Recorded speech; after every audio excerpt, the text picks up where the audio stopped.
Wasn't Derek going to show up? He might, if just I told him whenever, he'll pop in whenever he's able to. So well, we are back. I wasn't here for 1990. No, you weren't, and Joe missed you. Joe missed you, Corey. Yeah, I want to say my favorite movie of 90, I'll just put it out there. I'm pretty sure it's Goodfellas. So just get that out of the way. We know my favorite movie of 90. There's actually a lot of good ones, but I think that's the best one, in my opinion. Yeah, I can't even. You know what? I'm blanking now on some of the movies we talked about in 1990. It was a good long discussion, though. It was. We still talked for a while. Total Recall. Yeah, that came up because Arturo had just finished watching it. He's so bad about all these. Well. I recently finished one. Dances with Wolves. I can't remember. Yeah, we talked about that as well. Was Home Alone also? Here we are. Yeah, We're rehashing 1990 right now. Either way, I just want to say my favorite movie since I wasn't here to state it. Well, thank you. You were here in spirit. Okay. I remember Corey, you liking Goodfellas, so I brought it up. Yeah, that's right. You did, and that movie came up a few times in the chat, I believe. There were several people that were fans of it. The best one. It's the best one. I don't remember if I've seen it. Maybe I have. If I have, I just completely. I do want to state this before we might as well go ahead and let Mom take over the stage for one specific film that came out in 91. Yeah, we just need like a separate episode. I know. Like we did this watch party for Terminator 2, and Glenn, you were there, and it was so big. Awesome. It was fun. But the editing, it was a technical nightmare because I had issues with my source file. And so I was like, you know what? We did so much talking, and I didn't really want to cut it out because it all pertained to what we thought about the film. So I decided to do it in parts, and I uploaded the first 30 minutes, blocked immediately. So it's in copyright hell. Oh, it's so frustrating. So it'll get up at some point. But yeah, Terminator 2. Yeah, it actually was number one. Yeah, it was number one for the year. It made worldwide, it made about 500 and some 500, just under 520 million. So today it would be about $1 billion. Right. So it did very, very well. And it came out in July. So it's almost exactly 30 years. Oh my goodness gracious. Mom, just take the stage. Yeah. The Terminator 2. Like the anniversary. That's right, it is. Yeah. It is the anniversary. Best film ever, in my opinion. Best, not just 1991, but just of all time, of all years ever. And don't even fight me about it. It's just not worth it. Justice League. No, I love Justice League. No, it didn't. No, it didn't. But yeah, definitely the greatest action movie of all time, for sure. I agree with that, but I also, go beyond. But it was so good because of all the reasons I've already said before. I'm not going to repeat myself on all of those things I've said before as far as why I loved it. But it was such a wonderful blend of action, drama, some comedy, and suspense, but also a lot of cool special effects and technical stuff that was going on, and cinematography and sound, and so I think it won. Was it 3 or 5 different Oscars? I posted that on the watch party thing that hasn't gone up yet, but yeah, it was very good. And remains very good. I would agree. Iconic for sure. Points. Yeah. Yeah. Oh yeah. I mean, for sure. Good Lord.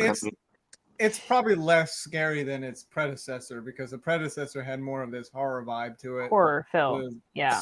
But with the second, when you have a Terminator fighting a Terminator to protect John Connor, so right, and that's scary.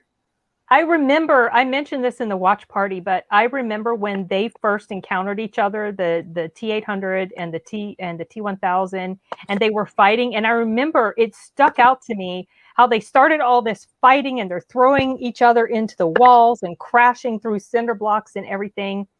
And they were making no human effort sounds at all. No, right. It was, and that was just so eerie to me. These two machines. And it was just so weird. Hey, Colin, what do you think we're talking about right now? T2. Yes. All night. Yep.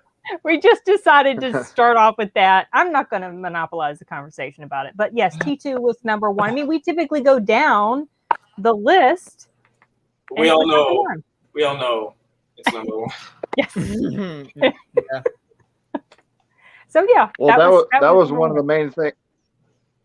That was one of the main things that drew me to your. When I first seen the first time I seen one of your videos, I was like, "Oh, she's got the T2 banner. This is awesome!" And I just started watching, and that was the main reason that drew me in for sure. People were so confused about it too. They're like, "Why do you have that up there?" Because she's obsessed. Yeah. No other reason needed. That's exactly right. Yeah. Fangirl. I am. I just love it. I don't know. So nothing. You don't have to. Loves it. Nothing ever will. What'd you say, Simon? Came out on July 3rd, so 29 years, 360 days.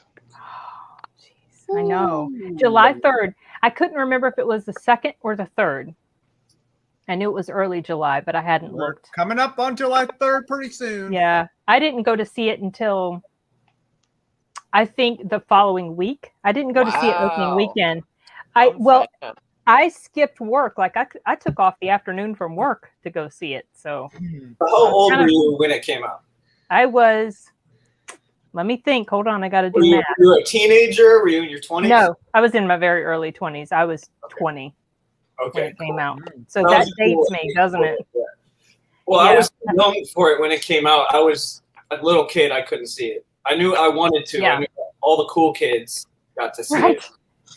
Yeah, all the cool kids, and they had all these cool action figures, and it was for kids, geared towards an R-rated movie. But it was so violent. It was like what kids, they were like quoting the movie, and it was like, man, those kids, they're having more fun than I am. I mean, it was just such a blockbuster. You know, it reaches everybody at that point. Yeah, fans of the first one, and you didn't even have to necessarily be a fan of the first one to appreciate the second. I mean.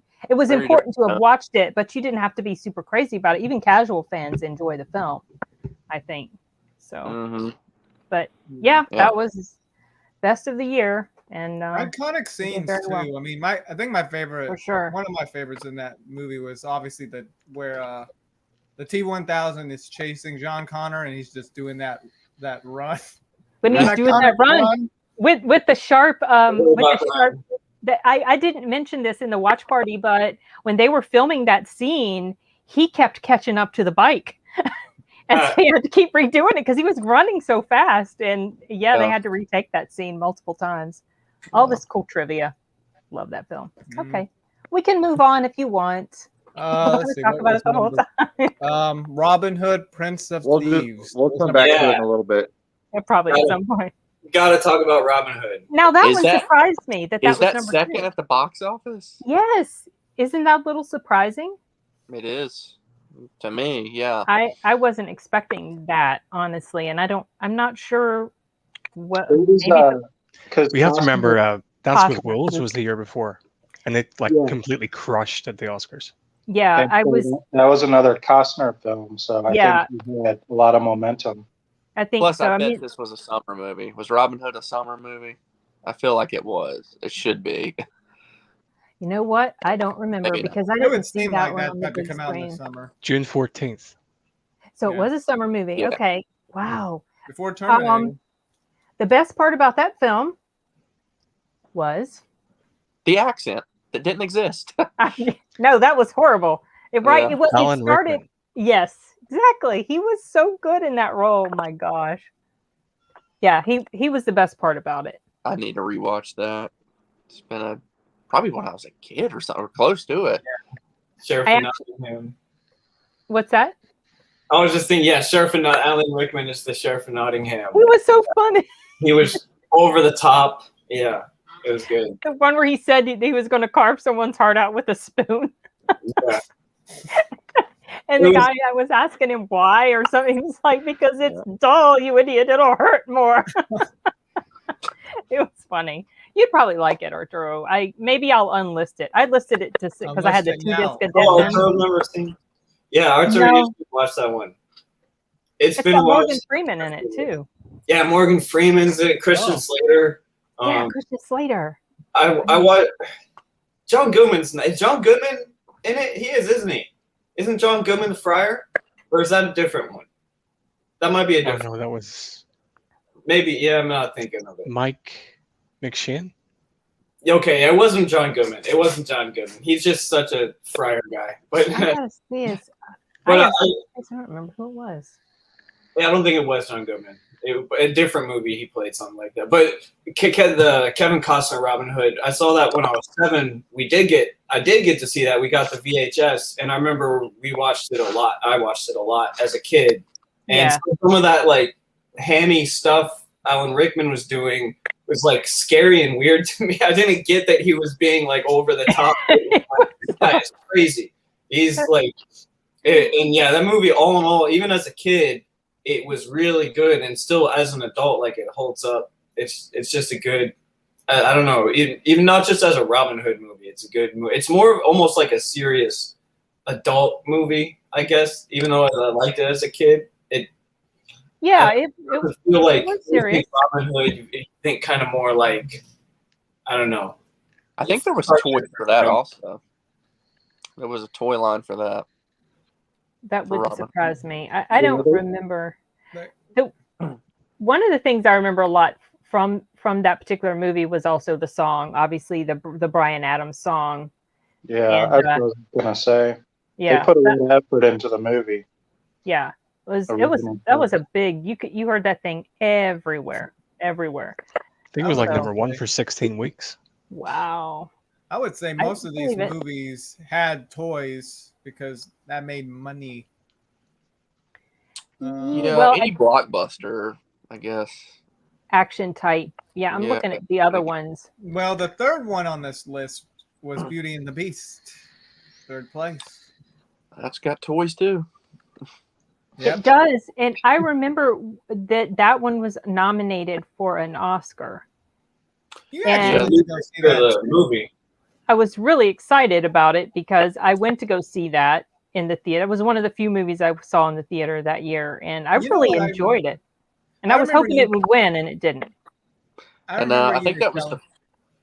Sorry, Corey, go ahead. Sorry. I was just saying, I think that's the first animated movie to get nominated. Yeah, I was going to say that, but then I wasn't sure if that was correct. But I remember 2020 did a little episode about it. I remember Hugh Downs opening it up with talking about how that Disney had a hit and how it was. I can't remember if it had been nominated for an Oscar yet, but it was.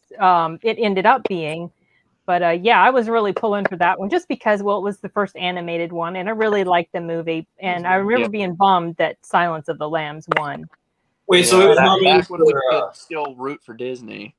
Right, it was nominated for Best Picture, not just Best Animated Picture, but Best Picture.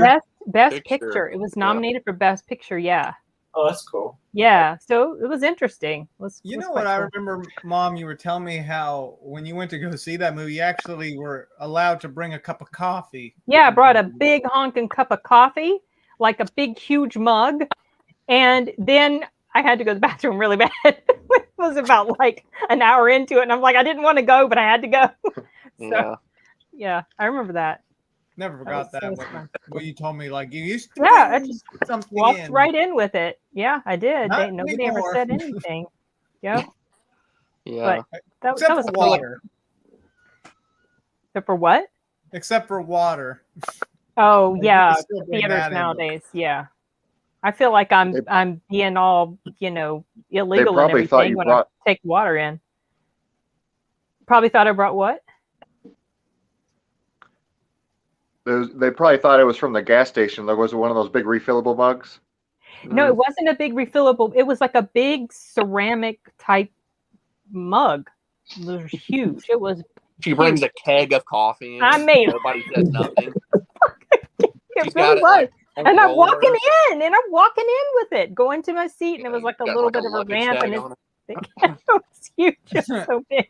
Don't mind me. I'm going to see Beauty and the Beast. With my coffee. I mean, the movie's only an hour and 20 minutes long, but you never know. Nah, it'll be fine. He misses the ballroom scene to go use the bathroom. Right, a good moment. I tell you, good memories. Yeah. But I think that really like solidified because they had Little Mermaid in '89. Yeah. And it was like, oh, okay, they're kind of back. Yeah. It's not just a one-hit wonder with Mermaid. Right. Yeah, exactly. And then shortly after, there was the Lion King. This later, whole decade shot with them. Yeah, I would say Disney had a good thing going through the 90s. That's their best decade, in my opinion. Yeah. Now never seen any of them. What's that? I've never seen any of them. Beauty and the Beast, Little Mermaid. Really? Mulan, you're just not into. They hold up. Well, I was a teenager at that age, so that was for You're a kids. teenager. Oh. Yeah, that makes sense. Yeah, they hold up. They hold up pretty good. Yeah, they're still. You can watch them with kids, and they're not bad movies. I thought Lion King. I thought was the best around that time. Yeah, I've seen them. The ones you. I've seen them, but. Go ahead, Glenn. Sorry. Might have got the audio cut out, man. I don't know. I don't know. I think he hears people talking and then he stops. Oh, the last 3 or 4 movies you just mentioned. You saw them all? It's all good. Well, I'm just trying to keep it from all 4 of us. Just. Oh, I know. I know. It's hard sometimes. Seen them, yeah, but it's only back in the day, not recently. So it's a little foggy. Yeah. You might enjoy returning to them to some. I mean, you just recently rewatched Terminator 2, but you might enjoy returning to some of the others. Mom watches Terminator 2 like multiple times a year. Yes. And the music's the best part of those movies. The song. That's like what the Pixar movies don't have, or you haven't. Kids movies haven't had as good since then. So all the really good songs. Yeah. Okay. Randy Newman did. Yeah. I was thinking about the first. There were some. But they were more like musicals, almost. Yeah, like I agree for sure. Yeah. Derek. Hey, Derek. Musicals. Hola. Can you hear us? Okay. Yeah. Okay. Good. All right. Well. Oh my goodness, we have a full house here today. Yeah, we just talked about Terminator. Of course. Robin Hood. And real quick, Beauty and the Beast. Yeah, I was gonna say. Back to the Disney 90s. We'll get to each one, but this is a really good documentary. If Waking Sleepy Beauty. Yeah, I mean it's really about like their downfall and then their rise back to the 90s and like some trouble behind the scenes with like Michael Eisner and all those guys. Really interesting documentary. Very cool. When did that come out, Corey?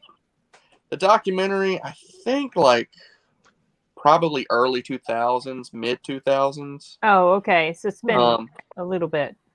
But yeah, it talks about sort of like the first movie that helped them was like Great Mouse Detective, but it wasn't until Mermaid. But yeah, it's really good, like the behind the scenes and like talking about the animators and stuff and some of the guys. Like I like stuff like that. Yeah, behind the scenes stuff. Yeah. Yeah, it's really cool. It's really cool. I've been very intrigued with how stuff goes on behind the scenes with developments and just how things go up and then things just tumble down with the product. Right. Yeah, I mean, because it's showing like after the glory days of like the 50s and 60s at Disney, like after Walt died, like all these animators like. They're losing money. They've been putting like trailers to do the animation. Like they're losing, like they lost like a certain studio, I believe. And it's just cool how they like work their way back up to, the 90s. Yeah. They didn't have someone like leading them, sort of, running the company because he died. Yeah, that's when like Eisner and Katzenberg and all those guys came in, and they were like Hollywood guys, They were like the takeover for Disney. So it's anyway. That sounds interesting. Waking Sleeping Beauty. I'll try to remember to check that out. Yeah, I think you'd like it. Things on I probably would. As much as I hate Disney, I probably would. Yeah, but this is like old school Disney. Right. Yeah. So Cuatro is Hook. Yeah. I love Hook. I watched that for the first time not too long ago. Really? First time. Yeah, I thought like the first 30 minutes really good. Really good. Then it I don't know, something about the tone gets weird, but then it ends good too. I don't know. There's like a tone crisis with the movie. So you have mixed feelings about it. Yeah, overall I like it, but yeah, I think it could have been great. I think, but it's about Captain Hook. Peter Pan. Oh. Peter Pan. I was underwhelmed with it. Yeah. I've seen it once. I think okay, the funniest part, one of the few parts I remember, is where he's threatening to kill himself. And he's saying how he's gonna pull the trigger, Shmee, you better stop me, Shmee, or something like that. Yeah, Bob Hoskins is Shmee, yeah. Hold it, you fool. Shmee, no. Funny. That part was pretty funny, but other than that, it didn't really light a fire under me. But I'm not a huge Peter Pan and Captain Hook fan anyway. So I always thought Captain Hook was funny though, like in the original one. The Disney, Captain, he's pretty funny. Like I always thought he was funny. I love Dustin Hoffman as Hook, man. He was great. Yeah. He's funny. I was like 5 when that came out, so it was like a big to do for especially young boys. You know, we had the toys of it and stuff, and you know, he had Rufio. Yeah, he was the coolest kid in the world. You know, this badass rebel guy on a skateboard, and then you know he gets that unfortunate tear-wrenching death scene. Okay. You know, and I forgot all about his character. Maybe it's just a young boy thing that movie like resonates with us so much, you know, and maybe it was a moment of the time, you know, but yeah, like we loved it. I was going to say too, I haven't seen it as an adult, but as a 7-year-old, I watched it all. It was one of those movies that you had the VHS and I watched it over and over. And over. It was just a feeling of like a world for kids, you know? That was the whole allure, was like, it's just kids are having fun all the time, you know, like I want to be there. And so I can't, I don't want to go on about, I thought about it when I was 7. I'm sure this is an adult chat. But as a 7-year-old, that movie was as good as it could be. Well, I think that's the whole almost issue with it going back now. If you go back and rewatch I totally agree. Yeah. I mean, I think the first 30 minutes, I don't know what y'all remember, appeals to adults and kids, going through what Peter Pan's been doing now that he's grown up and who Wendy is. And it's kind of like a magical, it's a good beginning. And in the middle, it really shifts kind of for kids. You know, I don't know. Okay. See, I didn't remember that tone shift. Yeah. The beginning goes on for quite a while, kind of establishing Robin Williams as an adult. Right. Yeah. It's a long movie. That's what I remember. It's really long. Yeah. I don't remember how long it was. I think it could have been really good, but I don't know. It missed the mark somewhere. I wonder what happened. I mean, it's funny because when I was 7, I didn't like the beginning because I was just waiting for them to get to the end. To get to the fun part, right? A movie for kids and adults, but it was chopped up instead of throughout. It was. I wish. I don't know. I've never seen it, so I can't really comment on it. Well, I remember one of the main things also that I remember from it when it came out, and also even before. See, this was at a time when Julia Roberts was really big, and she was she was Tinkerbell, and that was a huge deal. Yeah. Yeah. So I recall that. Well, there's a pretty famous dance sequence that got cut out from what Bob Hoskins had and stuff, and I remember it's when that was such a cool mythic. Because they had pictures all over the internet, in magazines, not the internet, but they had the magazine. You can find it on the internet, but they had magazines and stuff, and so there was even more tonally off the wall stuff in there, and I think it's on the Super Bit or the Blue or one of the others now. But yeah, it's kind of cool because the movie already had a really long runtime, and they had to keep condensing it because I'm sure they just lost kids along, which was their target, you know, and it did I have to say the production value was pretty good. It was pretty, they did a lot of work on Neverland, making it feel like a place. And also, I haven't seen it as an adult, but I imagine that the whole Dustin Hoffman and Bob Hoskins performance is the most, biggest draw for an adult. Because they seem kind of they were having fun with it being over the top. Well, they were scene stealers in there when they came on, man. They were great. Yeah. So. I believe he was nominated for Best Supporting Actor for that role. Oh, Wow. Hoskins or Hoffman? Dustin Hoffman for playing Okay. Hook. I think he was nominated for Supporting Actor. Oh, okay. I didn't remember that, but I thought he was great. I love Hoffman in there. It reminded me of, like, when we've talked about like Danny DeVito and Batman, like just kind of repulsively, you know, like he really was slimy. But like I thought he delivered, man. I liked him. And I love the toy of him as a Hook because you could retract his hook and stuff. It was pretty cool. But, oh yeah. All these movies have toys. Hook has toys. It's got to be another like. This is going to be a trend. I think this is going to be a trend. The top 4 would have had toys. Yeah, for sure. Not Thelma and Louise. No, with the flying Thunderbird. No, not that one. Did that come out in '91? It did. Yeah, I didn't really want to talk about I it. love that one. I do. I remember Louise is last time. great. I love that movie. I mentioned last time how like the box office seemed to trend more towards. Oh, I love that movie. I love that movie.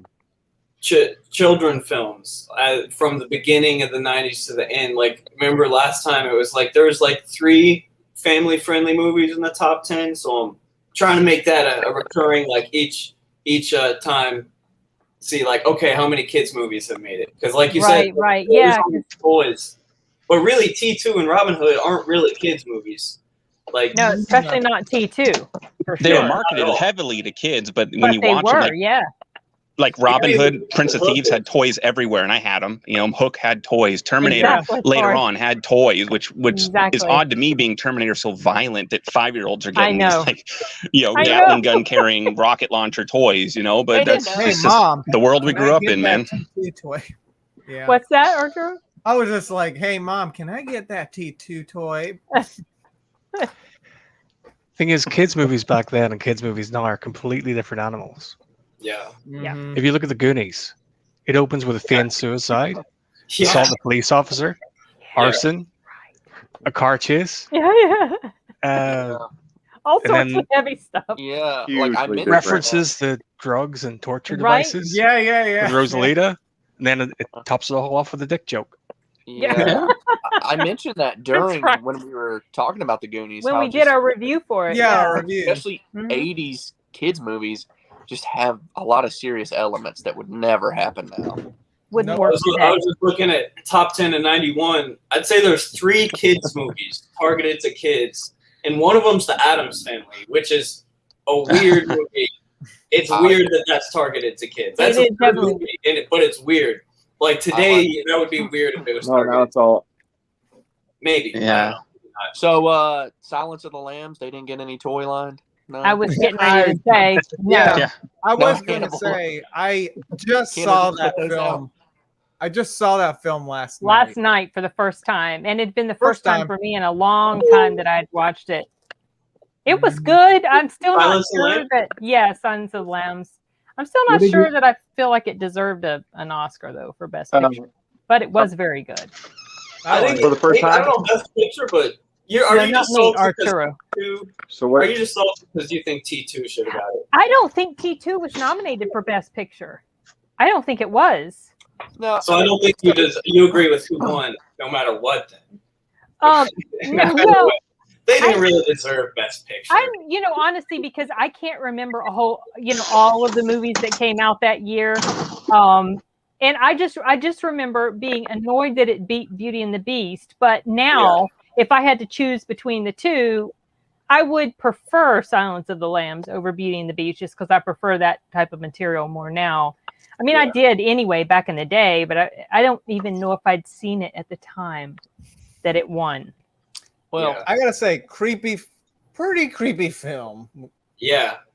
Yeah, you just saw that for the first time? Just last night. Yeah. What happened to the lamb? What happened to him? He was. I mean, there's all these different cultural references that come from that film. Total creepy. Yeah, for sure. Yeah. They're all creepy. Had his liver at the bottle of Chianti. And then he did that really good. It puts the lotion on it. Yeah. It gets the hose again. Yeah. Yeah. That's right. He's like He's really good in there. That's the first time I ever noticed him as an actor. Both Anthony Hopkins and the dude who played Buffalo Bill. Where else it gets the hose again? Yeah, and they both did really good in there. He was, even though he wasn't a bridge too far. I don't know that I hadn't even seen A Bridge Too Far. He was very young in that at that film. time. Why am I drawing a blank on her name? Jodie Foster. Yeah. Oh, Jodie Foster. Yeah. Yeah. I thought remember she was Bad News Bears, man. Oh yeah, that's right, from way back when. Oh yeah. I watched Silence of the Lambs recently too. It's free on YouTube, I think, and for the first time in a while. Yeah. And what stuck with me, what I didn't remember I didn't see him for a while, but I felt like it had a really good female lead, like a really strong female lead, and the way that they treated her character was really good. Like, I felt like it would almost be progressive for today. Today, I hate with all the woke stuff, even talking about that stuff, but almost today it feels like they're trying to be like, look at this. But they're trying to. Like, I felt like it was a genuine, like, they showed you scenes with her and other cops, other guys, like dragging on her and, giving her shit, and just her. And she felt like a woman. It didn't feel like it was a man's character that they just flipped the name and cast an actress. Like it felt like a well-written woman character, especially for 1991. It felt natural. Yeah, it wasn't. Like that's how I felt about it. It just felt natural. It wasn't preachy, and it didn't focus on the fact that she was a woman and look at what she's doing. And it didn't get sidelined by silly, side stories of any possible romance. It was just, she was focused on the job. This is what she's got to do, and it's about the relationship between her and Hannibal Lecter. And it was just. It was never preachy, but it was there. I thought it was funny where it's like. The psychological thriller about serial killers is like a really good representation for women in film at the time. Like, how many other movies at that time had such strong written female roles, except that really creepy movie about serial killers? Right. A weird juxtaposition. He was one, Terminator 2, but besides that, yeah. Pretty much every horror movie. Clarice and Sarah? Yeah, Sarah and Clarice, the year of the badass. Clarice. He was just so creepy the way he would talk, these little inflections he would do with his voice. And I remember there were certain scenes in there that I had forgotten. But Hannibal I remember Lecter this. Or Buffalo Bill? Hannibal Lecter. Sorry. Both of them were creepy, but Hannibal Lecter too, because he was just like this brilliant guy, just very, very composed and just this creepy look on his face all the time. And I remember noticing when he was in that room, that cage, and he called her name and gave her back her files. I remember that very quick moment where he caressed her finger, and I was like kind of creeped out by that. I was like, that's so strange. But it's like, he likes her. It was like a friendly thing, but yeah. Touch. I gotta get but like also how she said something like when he escaped and they were worried that he was going to come after her, and she was telling her friend, no, he's not going to. He would consider it. What was the word she used? He would consider it rude or something like that. Yeah, he would consider it rude to come after her and kill her. He's not going to do that. Right. It's just kind of funny. And then, I mean, in all honesty, so the ending, I'm not going to spoil too much, but it was like happy ending, but kind of uncertain. Like uncertain. Well, because other stuff, you can spoil it. I think we've all seen it. It is 30 years old, so. Guys, where have you been? Whoever's watching, where have you been for the past 30 years? I think everybody here has probably seen. I think you're the newest person.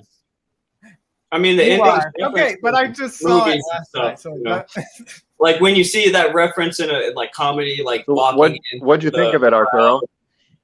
I liked it. Yeah, you watched the whole doggone thing. You weren't planning to see the whole thing. No, you watched it all. I was like, why the hell not? Yeah. It's already getting interesting. Yeah. It's not one you can watch over and over, though. I mean, it's kind of a one watch, and I do like the thriller aspect of it. Just them trying to find. No, I like it. It's really good. It's just I wouldn't watch it over and over. I've seen it multiple times. Yeah, I watched that Goodbye Horses scene over and over again. I think it's maybe worth revisiting every few years, 5 years, 10 years, because I hadn't seen it for a while, and as I've gotten older myself, like I appreciated the performance and other stuff about it more, just as I'm older and know more, I guess. Like, because I'm not a great, study of acting or stuff, but as I get older, I can appreciate some of that stuff more. You notice when you're looking at a good performance. Even creepier to me now that I've seen all these other creepy shit in my life, and now it's still super creepy, like even in comparison to all this other stuff. So I think there's stuff that goes, it's above me. I know there's the acting was very good. I think by everyone involved, but also I had forgotten how Southern Jodie Foster's character sounded. I wasn't expecting that. Almost hicky, like because the way she would talk, I had completely forgotten that was how her character was. Yeah, she's supposed to be from West Virginia. West Virginia, yeah, I had totally forgotten that. So it was like she opens her mouth and she starts talking like, "Whoa, what? Oh, okay." Yeah. I thought she was, like I wasn't expecting her to have a Southern accent. Yeah, it was good and very suspenseful at the end. I remember being super uptight during the night vision scene. Holy cow! I got a funny little. Yeah, go ahead. Do I? I think the parts killer. Who was going? Oh, I think he said he. I got a funny little story regarding. Was it someone else's turn? No, we're waiting for you. I think the audio's cutting out. Sounds like the audio. Did I jump in on somebody? No, what happens is he hears the tail end of somebody talking, and then he thinks that he's interrupting, but he's not. Okay. Okay, so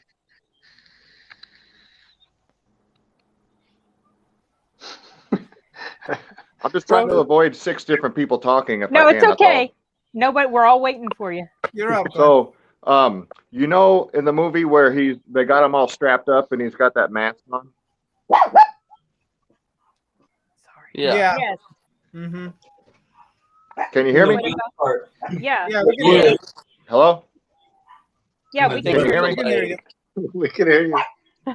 Can anybody hear me? Yes. Yeah. Yeah. Okay. In November, I flew down to Oklahoma. Right? And I don't know if you've ever seen somebody on a plane who is in a wheelchair and they has to sit in that cart. Have you seen that before? No. I don't think so. So what they do is I have to transfer out of my wheelchair and I get in this little cart that's skinny enough to go down the aisle of the plane. And then so basically it's a really skinny cart and you're basically stuck into it like this, and it's just wide enough to fit down between the seats. And so for safety reasons, they have to strap you into it like you're in a straitjacket. So my legs are strapped down, my feet are strapped down, my shoulders are strapped down, my arms are strapped down. I'm just like in this little cocoon with straps all around me. Wow. And then it was in November during the pandemic, so I had to wear a mask too. Oh. And I had this mask that had stripes on it. It was almost like the mask that he had on. Oh my goodness. So when I was getting off the plane, I looked at the stewardess and I said, "Do I look like Hannibal Lecter?" And she just went, "Oh my God, it does." It's one of those, you had to be there, but it was pretty cool. It probably felt kind of weird too. Is my sound cutting out? No? No. It's mostly your video is very choppy.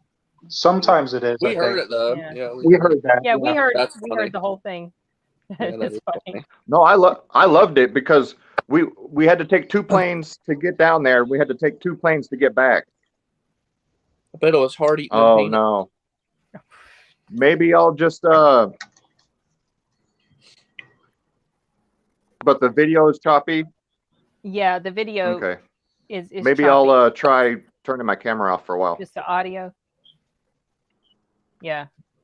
Yeah, the audio is fine though. It's mostly the video that's the issue. My favorite scene in that movie is in the ambulance where he sits up and he pulls, I had forgotten that was how he got out. Yeah. And I'll try I to turn mean, off my camera, see if that helps. Okay, you sound fine though. The sound is fine. Yeah, I completely forgotten how he broke out and what he did because I was a little, and I was like, oh yeah, because it was coming back to me. It's probably been at least 10 years since I've seen it. I had this gut feeling like this can't, like, he's figured out some way to get around all that, and then like, right at that moment, like, what do you want to bet he somehow switched bodies? Yeah, like I had that gut feeling. I showed Summer that for the first time, I think this year? No, last year. She really liked it. But yeah, that was probably the most like shocking moment, I guess, of the movie. He kind of rises up like Michael Myers. I mean, he kind of has a Michael Myers feel. He just sits there. Yeah, he just like, that moment reminds me of Michael Myers. He just. I know. Oh, it's creepy. Yeah, it's almost like a high-end horror movie. Yeah. It's like this high-end horror movie that, you know, the critics loved it, the audiences loved it. It's kind of rare for a movie, but I don't think it's really classified as a horror movie. Thriller. Yeah, I think probably more of a thriller. And I've never read that book. Has anyone read that book? No. The book it was based on? I've never read that. I have every single one of them, but I've just never got down to reading them. So I keep telling myself I will. Did you ever see Mindhunter, which came out before that, but was also based on Hannibal? Yeah, where Tom Noonan played he was in and then the guy with the from Monster Squad. No. See, I can't tell what Simon picked out for his avatar this week. I can't tell what is that. Arnold? It's Terminator. Come on. It's from one of the deleted scenes where John was trying to teach him how to smile, and he's doing this really goofy ass smile, and that is what my brother looks like when he does a goofy smile. He does it like that on purpose, and he looks just like that. On my phone. So funny. Yeah, I'm on my phone, so it's like real small. I couldn't tell, but yeah, I could see it now. It's Tell yourself it's John Cena. Okay, now I see it. Got it. Yeah. You see it now. Okay. Yeah. What about changing tones? City Slickers. Anybody like that here? Oh yeah, I saw that one. I liked it back in the day. That's a funny fish out of water movie, for sure. That was 91 as well. Do what? Last time I think he did the Home Alone face last time. Yeah, he did. He said he does one from a movie from every year. I love it. Top movie from every year. Yeah. It's a good trend. I like it. I had a feeling he was going to do Terminator. Then I forgot until we showed up again today, and then there's that goofy smile. Oh, I'm sure you love that, Mom. Of course I do. No, I do. Number 6 in the box office was Hi, Jared. JFK. That surprised me, actually. Has anybody seen that? That is one. Another Costner movie. Oh yeah, man, he was on top there for a minute. Yeah. Oliver Stone. Yeah. I don't know. I think the country's sort of fascinated by JFK, so I think. Did you guys like it? What did you think about it? Like, I remember liking it, but it's been so long since I've seen it, so I don't remember why. I remember it felt super out there and a little hard to follow, and I've only seen it once and had. What is it? Is it about JFK? It's about conspiracy. It's a conspiracy theory. Yeah. Surrounding his. Your mom would sure love that. Oh, I know. Mom. Oh gosh, don't remind me. Conspiracy. My mom is getting all into this conspiracy theory stuff, and I'm like, oh gosh, Mom, stop watching that stuff. But yeah, she should probably rewatch it. She'd probably enjoy it a lot now. Well, it seems like JFK is one of the more plausible conspiracy theories. That seems to be the consensus. If you're going to believe in a conspiracy theory, right? That's one to believe in. Like maybe there's more than one shooter. Probably, yeah, I think that's. Are you referring to it that the mafia was behind it? Yeah, I wouldn't go that far. Well, people. I mean, I've heard mafia. I don't, because I really don't know. I don't know what the consensus. CIA. I've heard. I think the sort of the consensus-ish among most people is that it was more than just Lee Harvey Oswald. There was something bigger at play, but nobody can really say for sure. Because so that the consensus is that it's not the officials. Like with Jeffrey Epstein, like no one knows who did. No one really believes. No one believes right. that he just killed himself. Yeah, they believe there was that 3 sort of snipers in that area, but they can't really prove that. There's so many documentaries on it. Oh, so many. And I used to be obsessed with JFK when I was in high school, just obsessed. I would read everything about him, watched everything about him, watched the miniseries with Blair Brown and Martin Sheen in it, and just would cry my head off every time it showed when he died, you know. And I was convinced at the time there had to have been something more at play. And now the more time goes on, the less convinced I am that there was anything more, because you hear this stuff. They talk about the bullet, then they talk about this, then they talk about that. But then you read other stuff that kind of negates the claim. So it's hard to know what, honestly, what to settle on. And then there's the picture of it's one of the most unsolved pictures of the babushka lady. I think it's what it's called. You know what I'm talking about? Yeah, I do. The umbrella? The umbrella one? There was a picture there of something someone about with a black umbrella near that area. I mean, I generally believe, it's probably the same story. It happens a million times. Like he pissed off, or he not threatened physically, or he indirectly threatened the finances of powerful people who then through various channels had him removed. But that, to me, that's just what always happens time and again. Yeah, definitely the mob was not basically, if that's not what happened, why wouldn't it be? Like, why wouldn't, that's what always happens. Like, why would they just let him go on and take away their empires? So to me, it's like, well, the details don't matter. It was whoever was CIA, mafia, he was gonna make people lose money with his presidency. They always get people who fall in line. That's with the president. You could also, even if you believe that there was just one, Lee Harvey Oswald was the only shooter, that doesn't necessarily mean you discount the possibility of other factors at play motivating him or pushing him toward that, maybe involving him and having him do it. I don't know. I mean, he did come back from Russia, which we'll never know. I don't think we will. Yeah, it's going to be a mystery. We'll never know. Especially with his head. Yeah. I'm a donut. What's that? So number 7 is. Wait, sorry. So when JFK was in Berlin, he made a speech. He said, "Ich bin ein Berliner." Yeah. And ein Berliner is a donut. Yeah, I've heard that. That he said it completely wrong, or something like that. Yeah. I am a donut. What's ich bin ein? A Berliner is a donut. A Berliner is a donut. He was trying to say he was a Berliner. I can't remember the particular phrase for "I'm a Berliner" in German, but "Ich bin ein Berliner" in German means "I'm a Berliner donut." Yeah. Oh wow! And I didn't know that. That's something new. Neither did he. No, he didn't. Maybe they shouldn't. Maybe presidents shouldn't try speaking other languages if they're not fluent. I mean, he was trying. He was trying. Well, that was also, the Cold War and everything. So tensions were high at the time. Oh, it was terrible. I hope the country never has to live through. I mean, my granddad even remembers when the Cuban Missile Crisis was going on. I mean, I believe living in that time. Yeah, that was a very scary time. I can imagine how scary it was. I mean, it was scary for me during the Cold War, and I was on the tail end of it.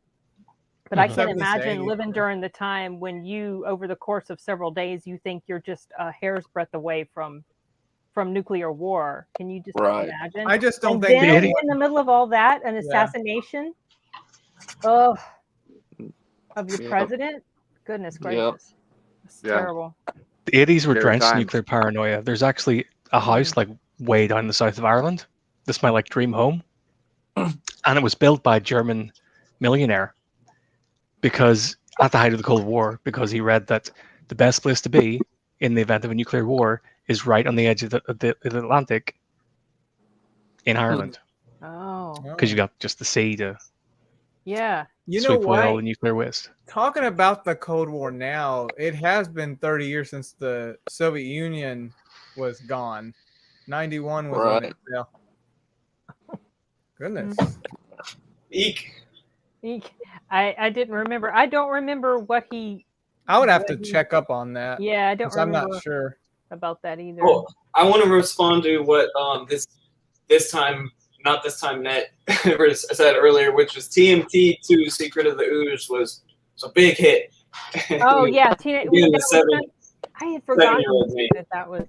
Oh yeah. This year. And I didn't expand on it last time with the TMT movies. I loved them as a kid, but man, it was kind of like, even then I knew it was like unsettling. Just their eyes, the bodies, like the way that they were lifelike. But it's not natural. Yeah, really unnatural. Like there was Valley. My subconscious knew it, but I was like, no, I love these movies. They're awesome. But you're watching them, and you're like, yeah, a little freaked out. Yeah, your gut kind of tells you, like, not really. Yeah, that's funny. Like we never want to actually see these things. Right. That'd be a problem. I don't want this thing near me. Yeah. No. Yeah. 5 feet away, please. Creepy. Number 7 in the box office was The Naked Gun 2 1/2. Smell of Fear. Yeah. That's a comedy. The third one. Is it the third one? It says 33 1/3. The second one. That was it's the like second. 2 1/2. I've never seen that. It's Naked Gun 2.5. They were being satirical just with the title listings. Yeah. And yeah. they continue that with the third one. One of those dumb comedy type things. Oh, but they're smart, man. They got to be pretty witty to think up all those great one-liner with Frank Drebin and O.J. Simpson, who was not a killer at the time, so it was okay to laugh at him. Wait, he got dismissed. Never mind. Whatever he is. But that was a good movies, man. And Priscilla Presley and yeah, I remember her. I remember liking the first one at the time. Oh, who left? Oh, well, it was a TV show before, if you remember, called Police Squad, Files from the Police Squad, and but that was serious, wasn't it? It was. It was the same thing. Then they made movies of it was comedic too. I didn't know that. It was a TV show like 3 or 4 years before they actually made the first movie. Same Leslie Nielsen was in it, and didn't even. Oh, he was. So he was just playing his character. Frank Drebin, yeah. Okay. They only made a handful of episodes. It was a bit of a failure, so they reworked it into a movie. How did it get a movie? And the movie did. Yeah, I know, right? Well, then the airplane movies were very successful by the same group of guys that knew how to make pretty funny cultural satires, film satires, and those are done really well. I mean, they're funny as hell. They were popular. I remember the first one being a pretty big hit. Okay. Well, I mean, how many lines from those movies have kind of made it into our pop culture vernacular? You know what I mean? Like, that's not an easy thing to do. So, weren't they pretty well done? Weren't they the guys behind Hot Shots that came out this year? Oh yeah. So Hot Shot is actually it's number 2. Hot Shots is. Yeah, I think it was those guys. And the Zuckers and not the Zuckerbergs, but the Zuckers. And, Abrams directed by Jim Abraham. Derek's got a dog. Dogs fighting, Derek? Yeah, no, I got a dog barking at I don't know what the heck they're doing. It's like 110. They're very ornery. Oh, I know it's so hot over there. What is going on? I don't know. Someone didn't pay their light bill or something, or I don't know. Maybe they missed their firstborn sacrifice to Satan. I don't know what's going on. News. That's how hot it is. It made the news all the way over here on the East Coast. Right, and then here's the East Coast people. Oh, it's like that all the time here. And you're like, oh, shut up. No, it's not like that all the time here. I know, but they do that every time. And then when we complain that it's freezing, they're like, well, try living here. And you're like, well, I don't. So, anyways, sorry. Everyone's kind of on edge right now. We had power gone for a bit, but, Oh, that's. I was worried how it would affect. Getting cranky. Yeah, they're not happy. The Pacific I got a guinea pig, man, and he don't sweat, so I'm really worried. I'm really like, dude, and he's long haired too. So, and I gave him a haircut, and we're all suffering. Oh, jeez. What were you saying, Joe? Not any air conditioning or anything? Oh, I was just asking. Air conditioning isn't too common on the West Coast. So it's like it's a luxury. The Pacific Northwest. Washington State, yeah. Yeah, I heard it was supposed to be like 106 there today. Ooh, goodness. We hit 110, maybe even hotter. I don't know. All the power went out, electrical grids went down and stuff. So it was kind of. They got it back on now, but yeah, it was some fun. So you say AC is a luxury over there? So you don't have AC? No. Oh my god! I know people in the rest of the world are like, what? And you're like, I don't know. We don't get it that hot. I mean, if you want it, you got it. But a lot of, I mean, you get cars, they don't have it, and houses don't have. Some people do have AC, obviously, but I mean, it's not like one of those things where I'm like, I couldn't live in a car without AC, and I'm like, oh, okay. Well, you guys do you guys barely break 90 over there? That's like we're lucky to hit 90s, man. Like that's considered pretty hot, you know. Like a lot of times we will hit 100-degree days, but it's like a little spell. It's in July or August, and then we're back to hovering. Maybe 70s is a hot day here. You know, it's yeah. So we don't get that kind of stuff. So yeah, it's different where you are, because if it rarely gets over 90, it's like, do you need a whole air conditioning? You just get some fans for the hot days, you know, like.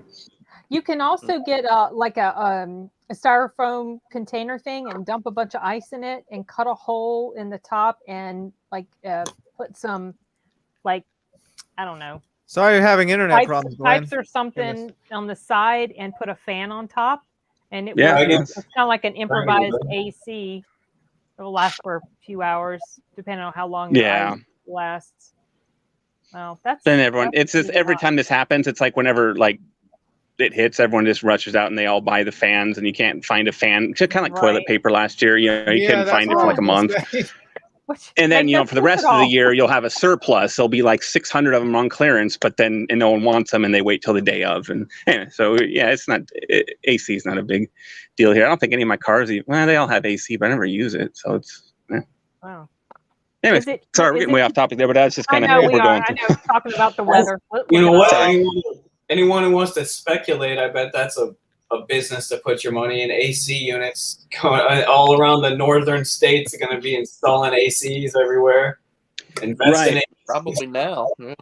Yeah. Well, and even if you believe in the climate change stuff, that would be a great market to get into and like put Greta Thunberg on one, and just like appease to that group, of people who are, the world's getting hotter, guys. You're going to need these. Yeah. Even if you believe it or not, lean into it. Like, people aren't changing. I'm going to profit off the heat. I'm going to start selling fans. Like that's what you got. AC is actually a terrible idea because all you're doing is moving the heat from inside your house to outside, so the ambient temperature outside gets slightly warmer, which means you need more AC inside. Oh yeah, for sure. Yeah, but they don't know that, man. It's great. You're melting the ice caps. It's revolving. It's like bottling tap water.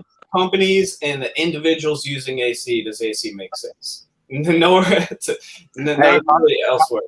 I'm in Houston, Texas, so I would die without AC. Yeah, I appreciate having AC during the summer. I mean, I'm kind of hanging in there. Like in this room, I have no like air conditioning. You don't yet. You will soon, but I've got mine off, and it's pretty warm. I've got like one fan going. No, actually 2 fans going, but that's not enough to cool this room. Yeah, I know. It's pretty hot up there. I was gonna say number 8 was the Addams Family. The Addams Family. Yeah. That was a big deal. I remember that being a big deal at the time. And and McDonald's had a movie. They sold the VHS for really cheap. They had like a tie-in or something later on, and for like I want to say it was like $4.99. I remember. So it's like everyone had that movie. Like it just went wide. It just went crazy. Like how many people McDonald's did that a couple times where they'd have, I think, like Babes in Toyland with Keanu Reeves. Remember we got that one. But they did those. Okay, yeah, I remember that tie-in. They sold the movie. McDonald's sold the movie on VHS. Like you bought I don't remember exactly. I was a kid, but I remember you could get it for like $4.99 with a value meal or something like that. They had a bunch of, and they had different ones you could pick from and stuff. And jeez, hey, I was a kid. I remember this. So it was pretty good memory going on. Did they do that? I have no memory at all of them selling movies like that. It might have been only a regional thing. Region specific. That's what I was getting ready to say. Do you remember anything about that, Corey? Not, I mean, obviously I remember the movie. You weren't born at the time. I remember the movie Toys, but I don't think I ever remember McDonald's doing a movie thing over here. Yeah, I remember they used to do a lot maybe, of that stuff. And I think some of them you'll find them, like if you ever look for old VHS and stuff, and they'd have a McDonald's logo or something. I want to say they had it over like the barcode, so you couldn't like buy them at McDonald's and then like take them back to the store and get $20. So they were specifically for McDonald's, and they're really cheap. But I seem to recall that because I remember looking at it and it just stood out to me because I rarely ever went to McDonald's, so it always stood out to me. Right. Maybe the internet you can find something like that, but you know how it is on the internet. If you can't find it on the internet, people argue, "Oh, it didn't happen." Google says it doesn't have a record of it. Oh, well, okay. I don't know. I believe it's just that's interesting. I'd never heard of that before because. So number 9 on the list, Nueve, Cape Fear. Has anybody seen that one? Yes. Oh yeah. Surprised me actually. That was filmed. That was filmed Wilmington. Here. Wilmington, I think. Yeah. I feel like that movie is weird because it's like Scorsese trying to not be Scorsese. And it's like him trying to just make a normal movie. I didn't realize that was a Scorsese film. Well, it's not overly Scorsese, but De Niro's in it. But it's not like, it's a different tone, but it's good. It's good. He's creepy. Oh yeah, he's very like almost he's very menacing. And what was cool to me, like I liked seeing Nick Nolte play kind of this like, because he usually was kind of a rough and tumble, or he would play hero-esque type guys, and here he is like very kind of feeble and weak. He's like he's a pencil pushing lawyer type guy who when he's confronted with an actual guy who's like, oh, I'll push back, he doesn't know what to do. He was really I guess what you wouldn't call a man's man, I guess. Right. So it's cool to see him like go into that. I think Nolte's a great actor, but I like seeing him go on the other end of the spectrum from he can play the gruff, gravelly voice guy and then go to play kind of a guy who can't find a voice, and I liked him. Yeah. Yeah, I forgot different role was in it too. Different type of role for him. I haven't seen it. What's her name? Oh, what's the girl? Juliette Lewis. Yeah, she was in that too. She was the daughter, right? Yeah. Yep. I think you would like it, Arturo. It's pretty good. It has Jessica Lange, Robert De Niro, Nick Nolte, and Juliette Lewis. Now, well, it is a remake of the Gregory Peck one from the '60s. Right. So he kept a lot of cues that were pretty faithful in tone. So they may seem kind of hokey nowadays to some people who have no idea what Scorsese is actually doing. But it was pretty good remake. Just keep that in mind when you're watching it. Yeah, has anybody read the novel? No. Go ahead, Joe. I was just going to say it's almost like an old like film noir style or something. It's not 90s style at all. Really. Right. Not right. Really. Interesting. I did mention this before, but then there was Hot Shot. What's that one about? Oh, Hot Shots. One of those dumb parody. Comedy, parody. That's the documentary of Charlie Sheen. Yeah, parody. Okay. That was funny. It was a spoof of Top Gun. That's what it was. Okay. Yeah. And action movies in general, but Charlie Sheen and Carrie Elwes was in it. He was hilarious. And just the mother of all movies. John Cryer. That was the first movie I think I remember seeing John Cryer in as a kid. Like I didn't know who he was, and he played just this retarded, idiotic guy who was always sneezing on the radar control and stuff like that. And Hot Shots was funny as a kid, man. I loved it. I thought it was hilarious. Especially, I don't know, maybe one of the weird guys likes Part Deux even better because it's more like the action movies I grew up with, like the Rambo and I just thought it was an improvement. But with Ryan Stiles was in that one. In Hot Shots. And Part Two, Part Two. Yeah. Yeah. Okay. With the bombs and everything, and wanted to blow up everything. As well. So, Mom, there's a movie called He Said, She Said that came out this year. That doesn't surprise me. Sounds familiar, but I don't remember. Yeah, it's got Kevin Bacon. Yeah, Kevin Bacon. Yeah, Kevin. I think I saw that actually. But well, it's actually called She Said, She Said because men are always wrong in arguments, and so. Teenage Mutant Ninja Turtles the second one came out Yeah, the second that has been mentioned. There were I think that's the first movie I ever remember seeing in theaters was Ninja Turtles: Secret of the Ooze. Like I still remember going with a bunch of kids from my neighborhood block, and it was just such a huge moment. Like it was just like everything to go see that movie. This is our life. Yeah. Corey, I mentioned this for the 90s one, but remember when we first started watching? I don't know if you remember this, but when we watched the first one, did you remember how I reacted when I heard the one of the characters, the one with the red bandana? Raphael. Wait, when we watched the first one? Yeah, we watched this when we were younger. Maybe like Raphael got beat up in the first one. I don't even remember watching it. Yeah, this was like. Well, him and Casey Jones had that standoff, and then the foot fight kicked his ass. When did we watch serious stuff? I just remember. I don't know if you remember this, but remember how I kept reacting to the fact that he said "damn." And yeah. You're so shocked that he said "damn." When did we watch this? This was like your brothers were really little at the time, like 2007 or 8. But I just remember. Do you now remember how I reacted to that? I don't remember watching that. No. Yeah, we just did. like, he does not care about the rules at all. This guy, he's a bad turtle for sure. Said that word. He's a turtle. I was just shocked because I never heard him like cuss because I would watch a bit of the cartoons. Oh, right. Yeah. So it reminded. When we watched the Transformers, the movie, the only movie, the 1986 one in my book, when we watched it as a kid, remember. Well, I don't know if you guys have ever seen it, but it's an animated movie, and it's from 1986, and they say shit and damn in the same movie. And I remember as a kid, we were like, oh, God. And then we tried to find a way to quote the movie so we couldn't get in trouble, you know what I mean? Like, be clever. But, yeah, it's kind of, it's jarring. You remember that as a kid when one of these people swear, even if it's just damn, which nowadays I think you can say everything on TV, so it's not a big shocker, but, those are fun moments. Just he said, "You remember how everybody was just so like shocked at that line in Gone with the Wind back in the 1930s? That was a big deal back then. I don't give a damn. Yeah, I know it's so mild, tame now. Well, now it's everywhere these days. Well, wasn't it a big to do when she showed her wrists in that movie or something? I mean, it's a very biblical time. That was indecent. Right, it was. Yeah, now you hear it everywhere. Has anybody seen this movie called Toy Soldiers?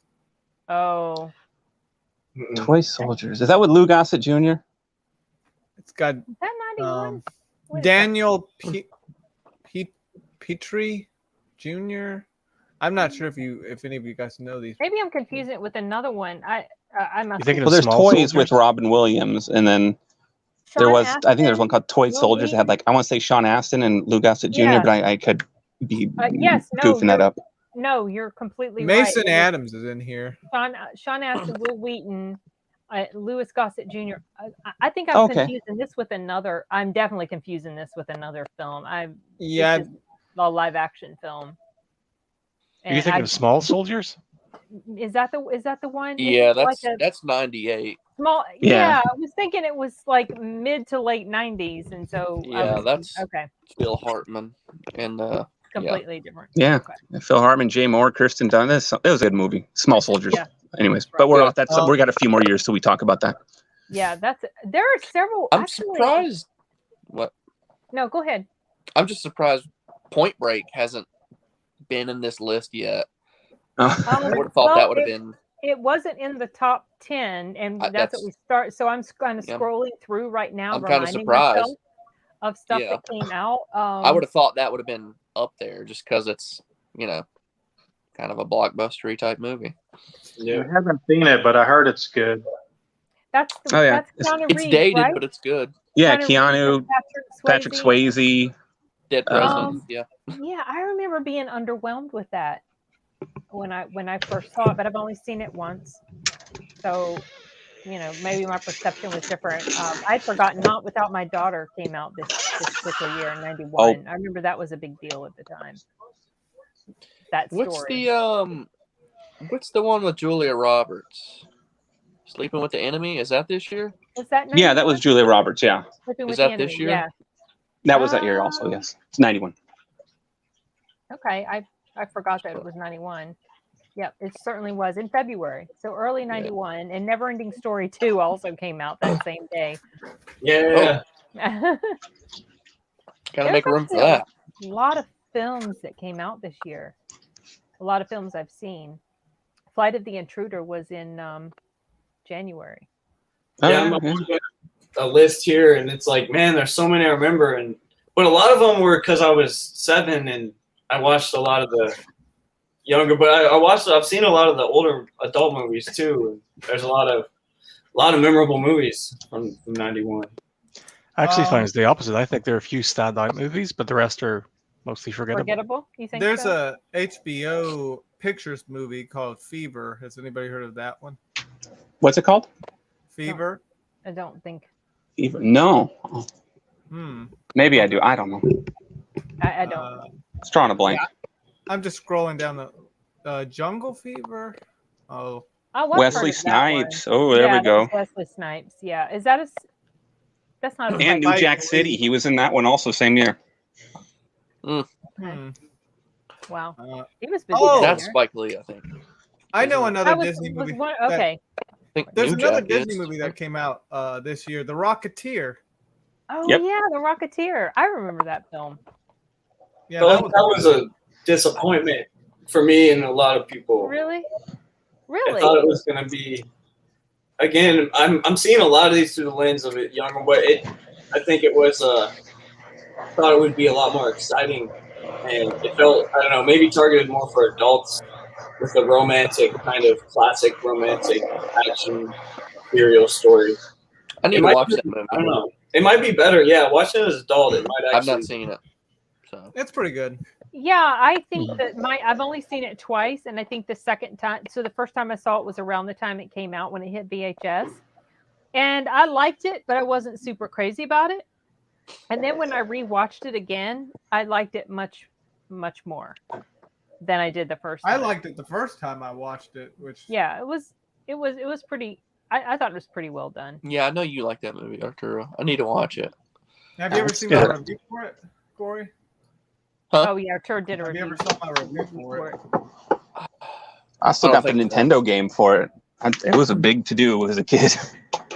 Yeah, I remember it was heavily advertised. I remember seeing like commercials for it and stuff like that. It was everywhere, man. The only thing they didn't really have a toy line. I think it was the only thing they didn't do right. But and you're probably right that it was, huh? I said, "Oh, no toys." Yeah, that's. Well, they had a rubber toy. I remember that. Like, remember they used to have those bendable rubber toys that were just felt really cheap and lazy, but sometimes you'd see them. And I had a Rocketeer. That was all they had, and so I had to settle for that. And I was really. They made a plastic lunchbox for it too. Yeah. Did you have that, Corey? Do you have that in your collection? Yeah, that's the only reason I know. Yeah. Of course. Somewhere, I don't know where, but it's here somewhere. Did Joe have to go? He disappeared, so I don't, and he hasn't written anything in the chat, and he hasn't tried to come back in. So I don't know if he had to go. Did he say anything in the private chat? No, nothing in the private chat. So I'm not sure. No. I'm not sure what happened. Trying to see what else here. Oh, Bill and my Ted. Goodness. Truth or Dare. Bogus Journey. Madonna's Truth or Dare came out. I completely forgot that it was 91. Oh, God. No. That's your favorite movie, wasn't it? You loved her albums. God. Wasn't 91 the year she brought the book out? Sex? That was. Yeah. What was that? What the name of the? I remember that. The coffee table book that was like porn, but called art. Yeah, right. There was Bill and Ted's Bug sequel. Bogus Journey. Sequel, yeah. Someone mentioned there were a lot of sequels this year, and that I had forgotten that there were Mannequin 2, and also with this year Backdraft came out. I was going to mention Backdraft. I like that movie. It's a good firefighter movie. Yeah, Backdraft. I just got that 4K in the mail today, coincidentally. So it's a great movie, man. I remember it was scary to me as a kid. Like, one of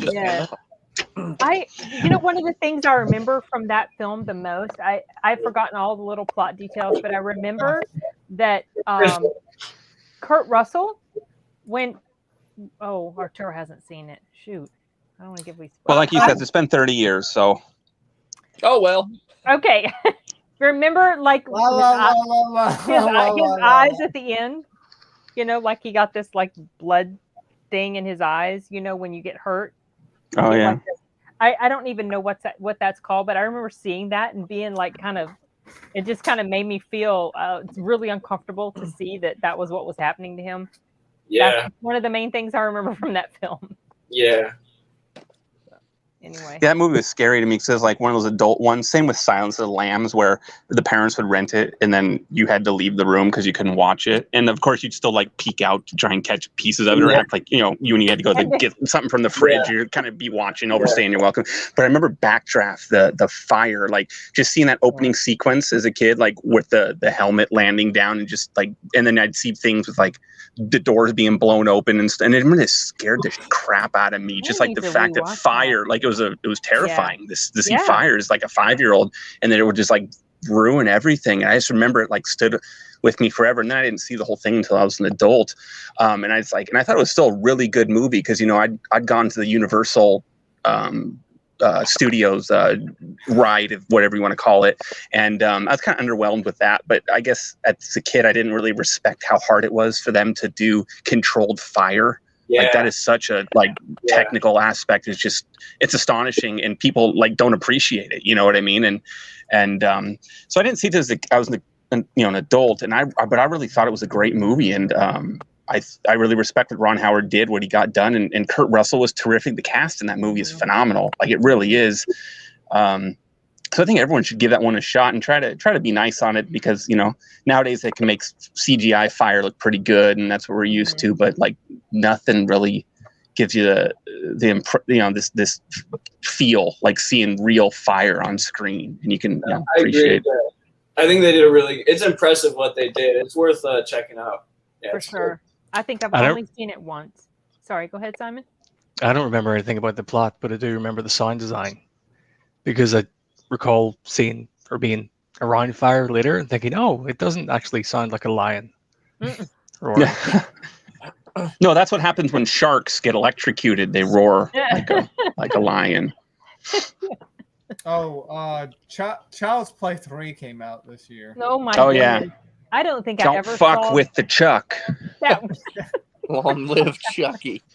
Oh my goodness. That's where Chucky went to military school. It was actually, the equivalent of a shark jump, but it was entertaining. I grew up with watching that one on USA all the time, and as a kid, because it was the only way to watch R-rated movies, and I thought it was, I don't know. So when I watch as an adult, it's a different experience because they edit so much out of those movies, and then when you actually watch like on the R-rated version, I have the Blu-ray or whatever, and you're like, oh, there's actually, it feels like there's so much more little plot. It like feels like a complete film, Right. But if you don't like the Chucky movies, there's no reason you don't like that one. It's probably regarded as the weakest, but if you do like it, the little boy was like 16 now, right? Yeah, and he had the little folding buck knife that I thought was really cool as a 5-year-old. Made me want a pocket knife, and anyways. So yeah, that's him. You'll recognize quite a few stars that like grew into actors at a young age that kind of grew into becoming known for something in their adulthood. So it's kind of interesting to watch in that. Like, wasn't Leonardo DiCaprio in a Leprechaun movie? Critters 3. Critters 3. Okay, yeah, Critters 3. Critters 3. That shocked me when I saw it. I didn't know he was in Jennifer Aniston's in Leprechaun. Yeah, Leprechaun. She is, yeah, which is before Friends also. Right. But she had her original nose, I think it was, so it's kind of a spectacle. Oh, did I say that out loud? Oh, sorry, I guess. No. Responded to Glenn. I didn't get to see R-rated movies till I was about 14, maybe 15. So I had a bunch saved up. I was waiting to see. Oh, I bet you were. By the time I hit that. I bet you were. Well, he got a head start quickly. Well, on movies. Freddy's Dead, The Final Nightmare came out. Oh yeah, that one is fun where he's got the power glove. Yeah, it's just a marketing gimmick at this point. Right. Wasn't he more like a running joke by that point? Like they kind of made. Oh yeah, he was one-liners galore, man, and half the jokes were like, pop culture satires. The way he'd like kill people. I love the one with Spence, where he sucks the kid. And there's that little cameo with Johnny Depp in there, And he's like, "This is your brain. This is your brain on drugs." You remember those commercials, right? Yes, those. Yes. And then you crack open the egg, and any questions, and Whoa, then Freddy hits him. Fear and Loathing. Yeah. Sorry, Johnny Depp. Yeah. Yeah. That's funny. Is that in Fear and Loathing when he's like, "This is what your brain looks like on drugs," and there's a reference in that movie or something. Like when Freddy's dead, he did. I don't remember if they did that in Fear and Loathing in Las Vegas. I know the whole movie was like one, as opposed to an anti-drug movie. It seemed like a pro-drug movie to me. Right. But no, they were just satiring like the pop culture of, remember, as the '90s. I remember that, like those Dare programs. The here's your brain on drugs. They'd crack an egg open in a frying pan, and anyways, so they spoofed that when the kid's Breckenmeyer is smoking pot, and then Freddy sucks him into the TV playing In-A-Gadda-Da-Vida. You know what I mean? It was just kind of like humorous. And then then it's like a video game inside the TV. And that's where, he's like, "Oh, great graphics," stuff that kids would say back then. And so if you weren't, Yeah, definitely. I think it was 8-bit on that one, the graphics. But he pulled out the power glove to beat the kid because he was a video game wizard. He got pretty smart. So Freddy had to play with power, and it's so bad, man. Nintendo Power. Yeah, it's so good. Star Trek. I think it's a Star Trek 4 or 6. 7. Okay, 6.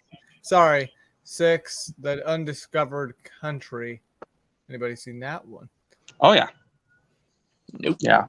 Okay. I haven't seen it. I don't remember. It's actually one of the good sequels, because Star Trek has the what they say, the even sequels are good and the odd films are bad or whatever. And even though I don't believe in that, but I've heard a lot of people say that one. And Undiscovered Country is pretty good. I mean, it was the last hurrah.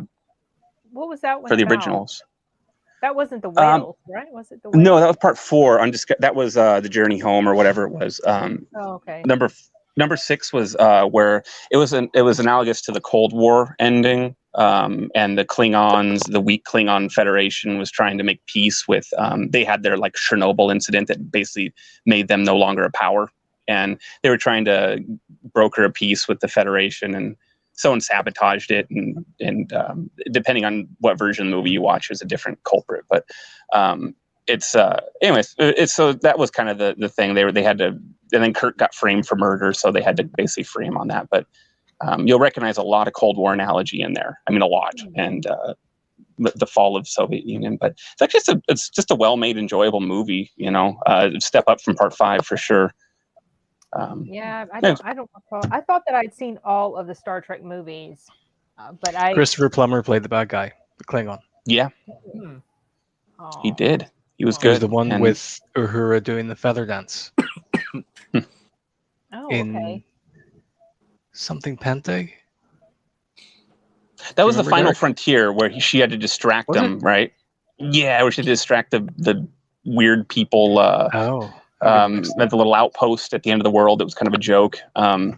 Anyways, I guess I'm not really a Trekkie, but I knew a lot of Star Trek at the time, and it I liked that it was the last film that had the original members in it. Aside, I guess Generations brought a couple back and brought 3 back, but this was the last kind of one. It was a good one to end on, I guess, for them.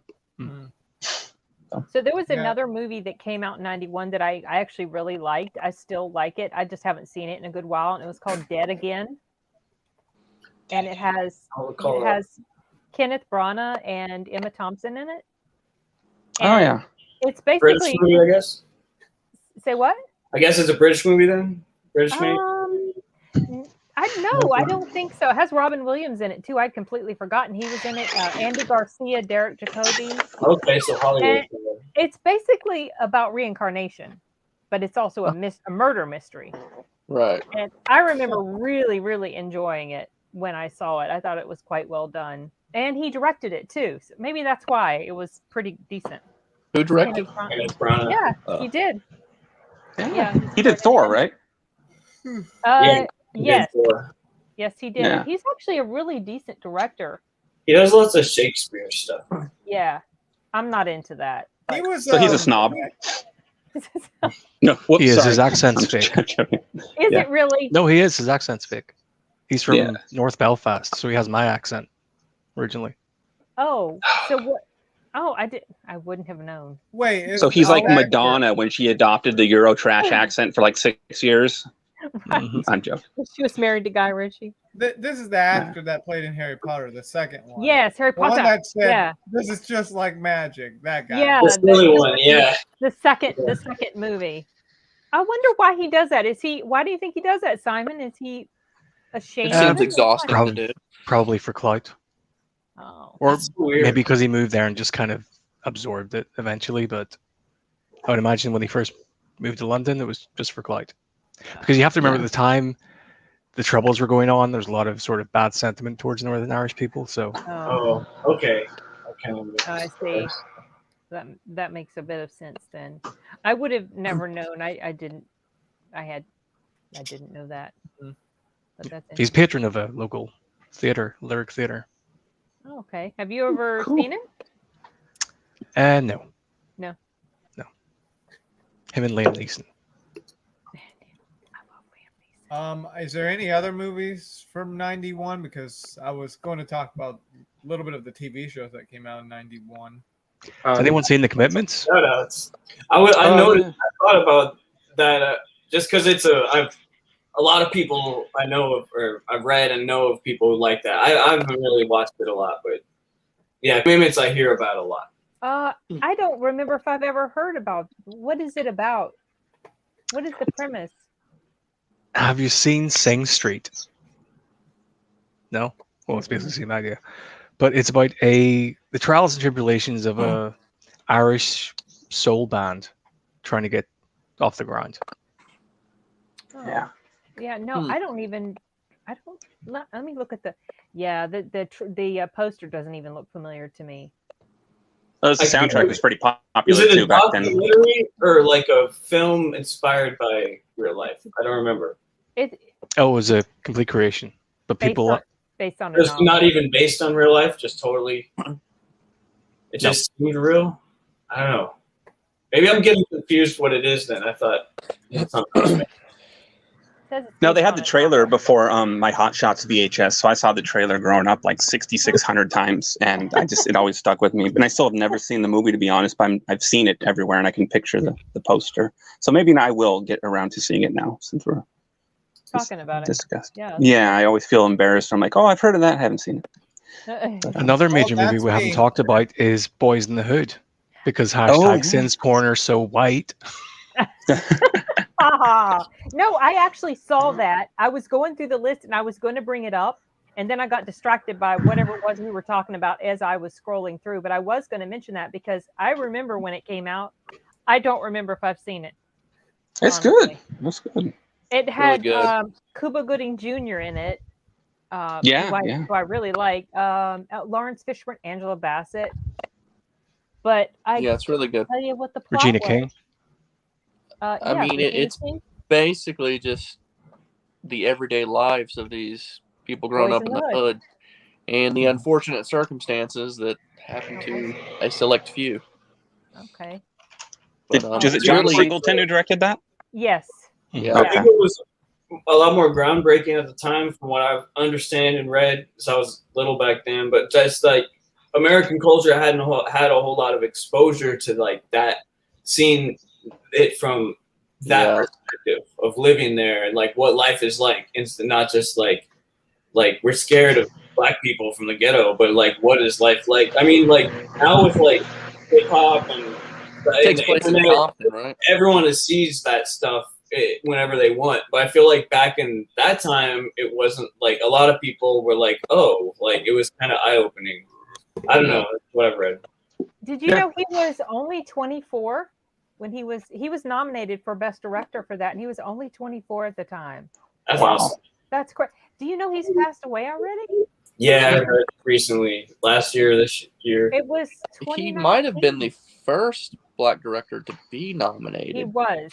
Yeah. And youngest to have ever been nominated. Wow. He's pretty cool. Birds Won't Stone scenario. He was very young. Oh, didn't Candyman come out this year? 92.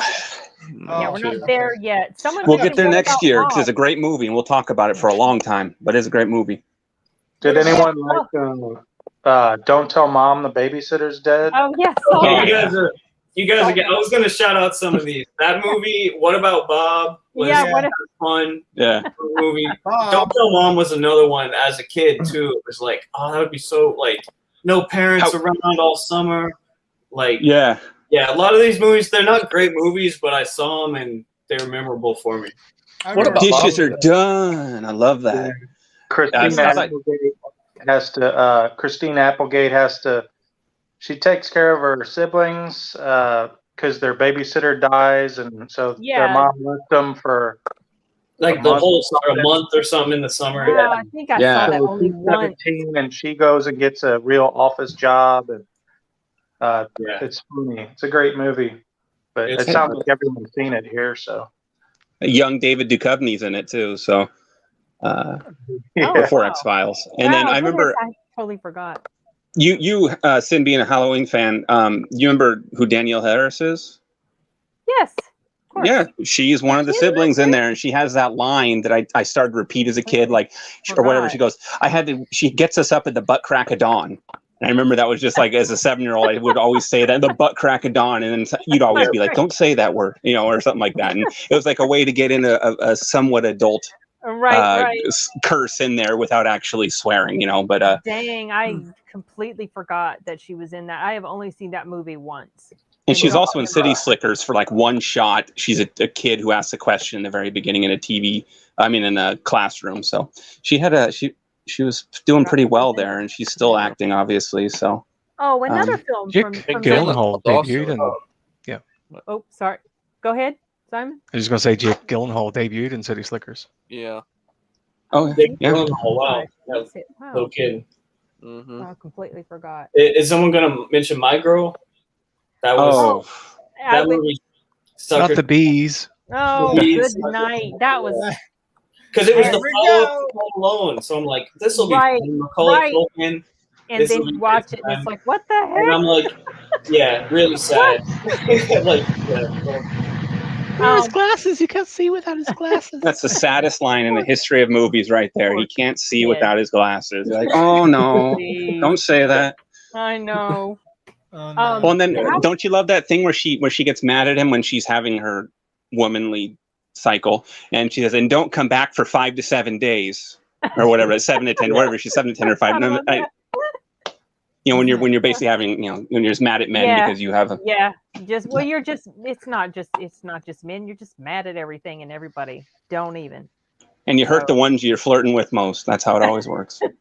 Stay 5 feet away when that happens. I mean, out of Arturo's learning the ways of the woman already, so it's. Father of the Bride came out in 91. I had forgotten that it was 91. Oh yeah, that was a pretty fun film. Steve Martin's it was a remake. He's really lovable. I think the original had Spencer Tracy in it, and I can't remember who else played in it, but yeah, I remember seeing both of those, and I like them both equally. Actually, pretty funny. I don't remember enough about the movie to know how good it would be without Steve Martin, but I know because of him, he makes things watchable. I feel like he made the film. I don't think it would be as good without him. Obviously, I mean, it's a comedy, and he's one of those last guys that has physical, like the chops for physical humor, like a Peter Sellers type guy. One of those lost arts. I feel like it just the people who can pull that off just keep dwindling and dwindling. We were talking about. I don't know if anyone's seen the show Mr. Show on HBO. It's great, maybe the best sketch comedy show. And there's this guy on there. He's so good at physical comedy. And we were just talking about, like, man, where are all the great physical comics? It is a lost art. Like, well, it's not easy. They make it look easy, but it's not. Yeah. So much energy, like you have no idea how much energy, like internally, that takes to these guys to keep doing this stuff take after take. I mean, it's hard to act to begin with, but so he really is hands down, but and he's hit or miss with me. Like sometimes I think he's hilarious, like one of the funniest guys, and then other times it's like, that one didn't work out too well. I remember seeing in this particular movie. Remember when Martin Short was like the wedding planner? Oh yeah, he had this really crazy accent. He would talk about when he would say the word cake, the way he would say the word cake, it sounded like something else. And you're going to have to be more specific, Sin. I don't what. I'm not going to. But he would say, but also Steve Martin was so overwhelmed with all of the expense of the planning and the wedding and all this, and he goes to the grocery store and he gets hot dogs. You remember that? Where he gets the hot dogs? And it's like, what is it when you get the hot dog buns? There's like extra buns, more buns in the hot dog bun bag than there are hot dogs in a package. And he like rips open the package and he takes out the ones he doesn't need. Yeah. I think about him whenever I see hot dog buns. Yeah. That was pretty funny. But speaking of Steve Martin, that was one thing when I looked really quick at the 91 movies, because even my old man memory, things slipped me. But there was a movie we saw in high school, and it became one that I really liked. It was called Grand Canyon. I don't know if you ever saw that, but it's an ensemble film. Steve Martin plays a Hollywood director, and he has one of my favorite lines that I've always loved ever since I heard it. And he says, all of life's riddles are answered in the movies. And I think that would resonate with kind of any of us being a film fan. Mm-hmm. But it's called Grand Canyon. It's got like Danny Glover and Kevin Kline, and you'll recognize so many people in it. But it was, he was a Hollywood action director, and he played it actually in a straight role, which was kind of a shock for me, seeing him do it straight faced as opposed to, I knew him as the physical comedy guy, and he actually, check that one out if you haven't heard about it. We watched it in my literature class in high school. This and also 91. I don't think I ever saw this movie. Yeah, it's good. It's worth seeing. It's got a good movie score too by James Newton Howard. So anyways, if no one else has seen that, then no more to say. But I just wanted to point out that line that all life's riddles are answered in the movies. So that's a good line. That's a good line. Yeah, I agree. Oh, and then the movie Problem Child 2. I was in that movie. I was Junior. I was the star of that. I love Junior. I love the first. I love both those, the first and second Problem Child. I love they're. Oh, the Doors. Watch those on USA. Yeah, look at. They're always on USA. I remember that. Yeah. Sam, look up the picture of Junior and then picture me, and you'll see it. Okay, hold on. You said it was Problem Child 2? It don't matter. First, second, it's the same Junior. But yeah, I jokingly would. The Doors came out. The Doors came out in 91. What is that? Oh about? yeah. Val Kilmer. Yeah. So, and you know what? I remember being disappointed that they. You know who I felt like they should have cast for what's that guy's name? Jim Morrison. Yeah, I felt like they should have cast Jason Patrick because. Oh yeah, I could see that. I'll tell you why. Because in Lost Boys, when they go into the place where the Lost Boys hang out. Yeah. And they had that poster on the wall. I honestly did not know who that guy was. Okay. Did not know who the Doors were. I did not know who Jim Morrison was. I was like, why do they have a poster of Michael up on the wall? I thought it was Mike. I thought it was Jason Patrick. And it took me a while. He could. I just Googled him. He looks awesome. There's a Google Images that pops up where you're like, oh yeah, that could be Jim Morrison. Yeah. He's got his shirt off.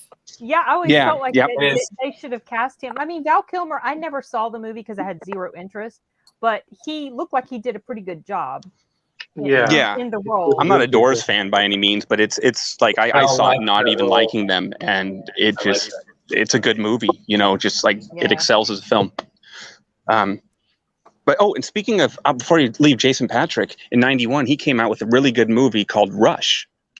I don't know if any of you have seen that. The one where he was a drug addict, right? Oh, that was. Well, yeah, he was a narc cop. Like he went undercover and became a It was depressing. Yeah, he became hooked really bad, and Jennifer Jason Leigh was in it too. And there's that heartbreaking Eric Clapton song "Tears in Heaven" that was made for it. Oh God, but yeah. That's one that didn't get a whole lot of notice in theaters. Like I think it did really bad financially, but it was actually a good movie, and unfortunately just kind of. Yeah, he does a really good job in there, especially during his paranoid freakouts and stuff. He really, Jason Patrick is awesome. Yeah, he is good. He's good. We'll go back to the Doors. Sorry, if you haven't seen him if you haven't seen the Losers yet, he's pretty good. That's right. You were praising that one last talk, or what one of the talks we were having? Yes, that was. Arturo, the Doors, Jim Morrison was a singer in a group called the Doors, and they sang that song "People Are Strange." which was also in the Lost Boys. Which was also in the Lost Boys, but it was a different group that was singing that version. Echo and the Bunnymen. Yeah. Damn, I can never remember who it was. Oh. They also sing the title track for Pretty in Pink. But they never really gained just, I don't know, that new wave fame over here for some reason. The Killing Moon is one you'll hear more times than you even care to hear it. It's like in so many movies, and you'll hear that one. But this is the end as well. Yes. Light My Fire. You probably heard that before, whether you know it or not. Oh yeah, that's the Doors. Yeah, most famous. Yeah, the Doors. Yeah, I think they were You guys were talking about Echo and the Bunnymen. Yeah, I mean, I was just saying, I don't think they ever Lips Like Sugar, and they never really made it fully over here. Right.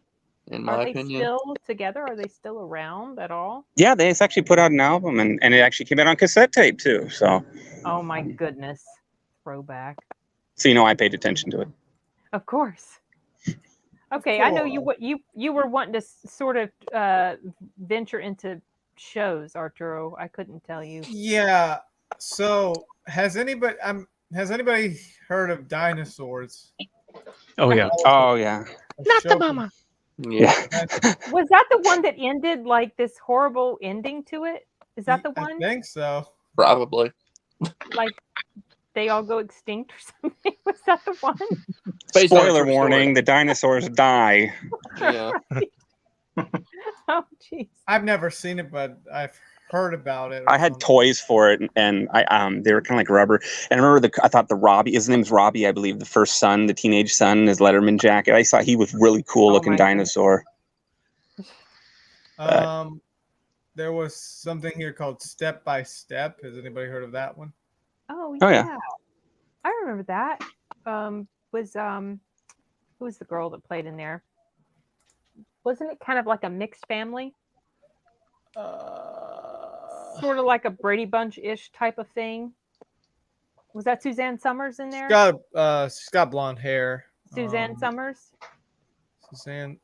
Suzanne Summers, yeah. Yeah, okay. I had forgotten completely about that show. Then there was Home Improvement. Oh. I saw bits of that on Nick at Night. Yeah.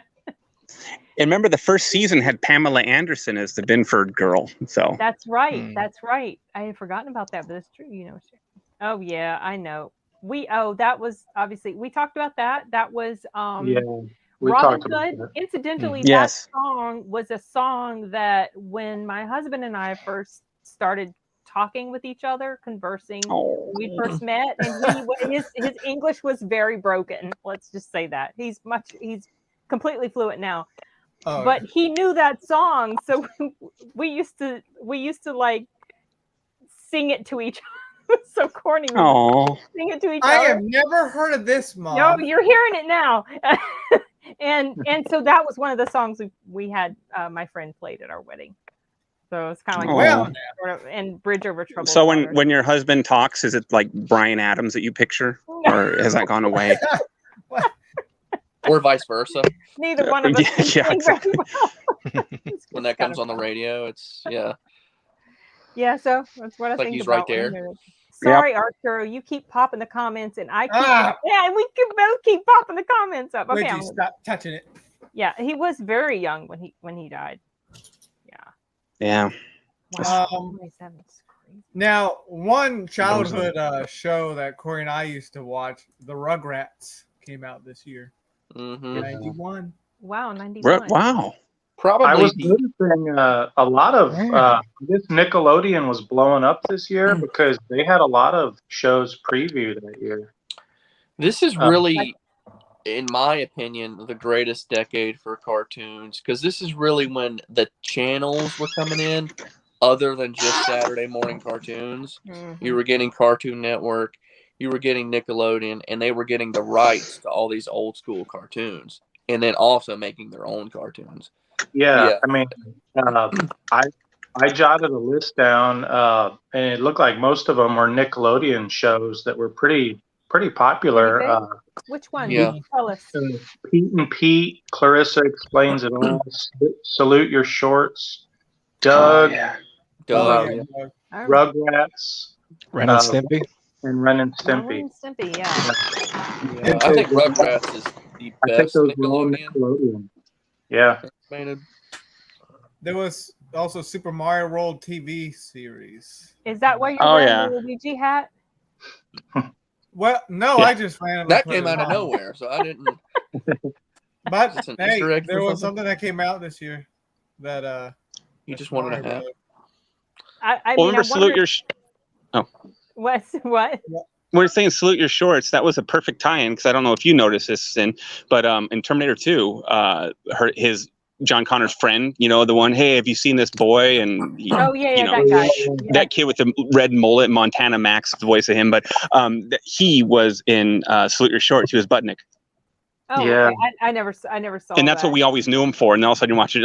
Oh, Budnick's in T2, and not Donkey Lips, Budnick. And that was one of my favorite shows. Was Salute Your Shorts growing up. I used to watch that. It was one of those things that they would always show reruns, but it was always the same handful of episodes, and you kept expecting them to put out more, but they never did. And you didn't understand that as a kid. But that was a cool one. I can say, Glenn, that I do think past cartoons were probably way better than they are now. I mean, I would definitely say the 90s was the best era for cartoons. Just for everything I said a minute ago. Darkwing Duck came out this year too. Oh yeah, I can still sing the theme song in my head. That one. I mean, the Disney Channel's putting out all these great cartoons. I'm confusing that with DuckTales. Yeah, I was confusing that with. Well, they had one of the same characters were crossovered. That was from 87. Right. Darkwing Duck was an alternate version of DuckTales, from what I've read. Ooh. Yeah, this is the Disney Afternoon when all these shows were on. That's what it was called. Yeah, there's something about the cartoon. Oh yeah. Yep, Tailspin too. No, maybe Tailspin had the crossover figure. The Darkwing Duck. I don't remember. It's Darkwing. The brown. Kind of Then there's the brown uniform. There's Commission. Has anybody heard of that show? What is that? A cartoon? No, it's a live action TV show. Was it called The Commish or Commission? Oh, maybe Commish. I remember that actually. Geez, I couldn't tell you now the name of the guy who plays in there. Michael Chiklis. Yes, him. I always think of Gum when I hear his name, Chiklis. Because it's Chiklis Gum. He played the Thing in the first Fantastic Four movie, or the first two mainstream Fantastic or Four. actually the second. Well, I know I'm not counting that other one. I thought it was a pretty good. I thought it was a pretty good pick for the Thing. Yeah, he is. Have anybody heard Clarissa Explains It All? Oh, of course. I watched Joan Hart. I watched a lot of Clarissa Explains It All. And I disagree that SpongeBob owned the 90s. As a 90s child, he didn't really come into his stride until 98, 99. Yeah, that was late 90s. Yeah, I barely remember him in middle school. It was just, that's when I was in middle school. I don't even remember him. So, yeah, 99 was the first year. Okay, I thought it was because I thought my first memory of him was from the 2000s. It was actually supposed to be on MTV, I believe. Really? Yeah. But Clarissa Explains It All. I watched a lot of that show, and that was the one where the dude, her friend, would have the ladder to get up in his room. Yeah. I think I didn't realize it at the time, but I think a big appeal was that she talked to the camera, like she was talking to you, the audience member. Oh, she broke the fourth wall. Yeah, probably why The Office is such a big hit. Well, I love The Office, because it's one of those things. It's like cheating. Like, why isn't every show doing that? It makes such a connection with your audience that why wouldn't you do it? Like, everyone likes it. Like, well, we don't want to copy. Like, do it. Yeah, everyone copies what works. Like. Yeah, because Zach Morris would do that too on Saved by the Bell. He would talk to the camera. Yeah, I think you're right. That's probably why that show was a big hit too. Yeah, I think that really people like that. I like it. Has anyone heard of Pirates of Dark Water? That's a cartoon. Oh yeah, Pirates of Dark Water. Oh yeah, yeah, pulling out some deep cuts there. Yeah, that wasn't a Nickelodeon, was it? I'm not sure. Because it was like they were literally was like this dark water that they were sailing around on, and it was an action adventure show for kids, and that concept really stuck with me. I kind of adopted it for a story I'm trying to write with this ocean of this dark material that's not safe that you can like sail around on it. I don't even remember if exactly it's how the show did it now, but like I remember that concept of like a scary ocean, like a black dark. And one of the voices in here apparently was the girl who played the Little Mermaid. That's funny. I don't think I've ever heard of this cartoon. I haven't heard of that one. It sounds kind of cool, actually. Tim Curry was in it. Tim Curry was in the voice. Yeah, I'm looking here at the cast list, and Tim Curry, Peter Cullen was in it. Isn't he the voice of Optimus Prime? Isn't that? Oh, Peter Cullen, isn't that him? I think so. Yeah. Oh, and Earl. Oh, Earl, what's his name? The dude who played the doctor in Terminator and Terminator 2 and 3. The smarmy psychiatrist guy. That guy. Oh, and Hector Elizondo. That's cool. If you guys, I don't know if you recognize his name, but Hector Elizondo is the guy who played. The first time I noticed him as an actor was in Pretty Woman. He played the hotel guy, and then later I saw him in an episode of All in the Family.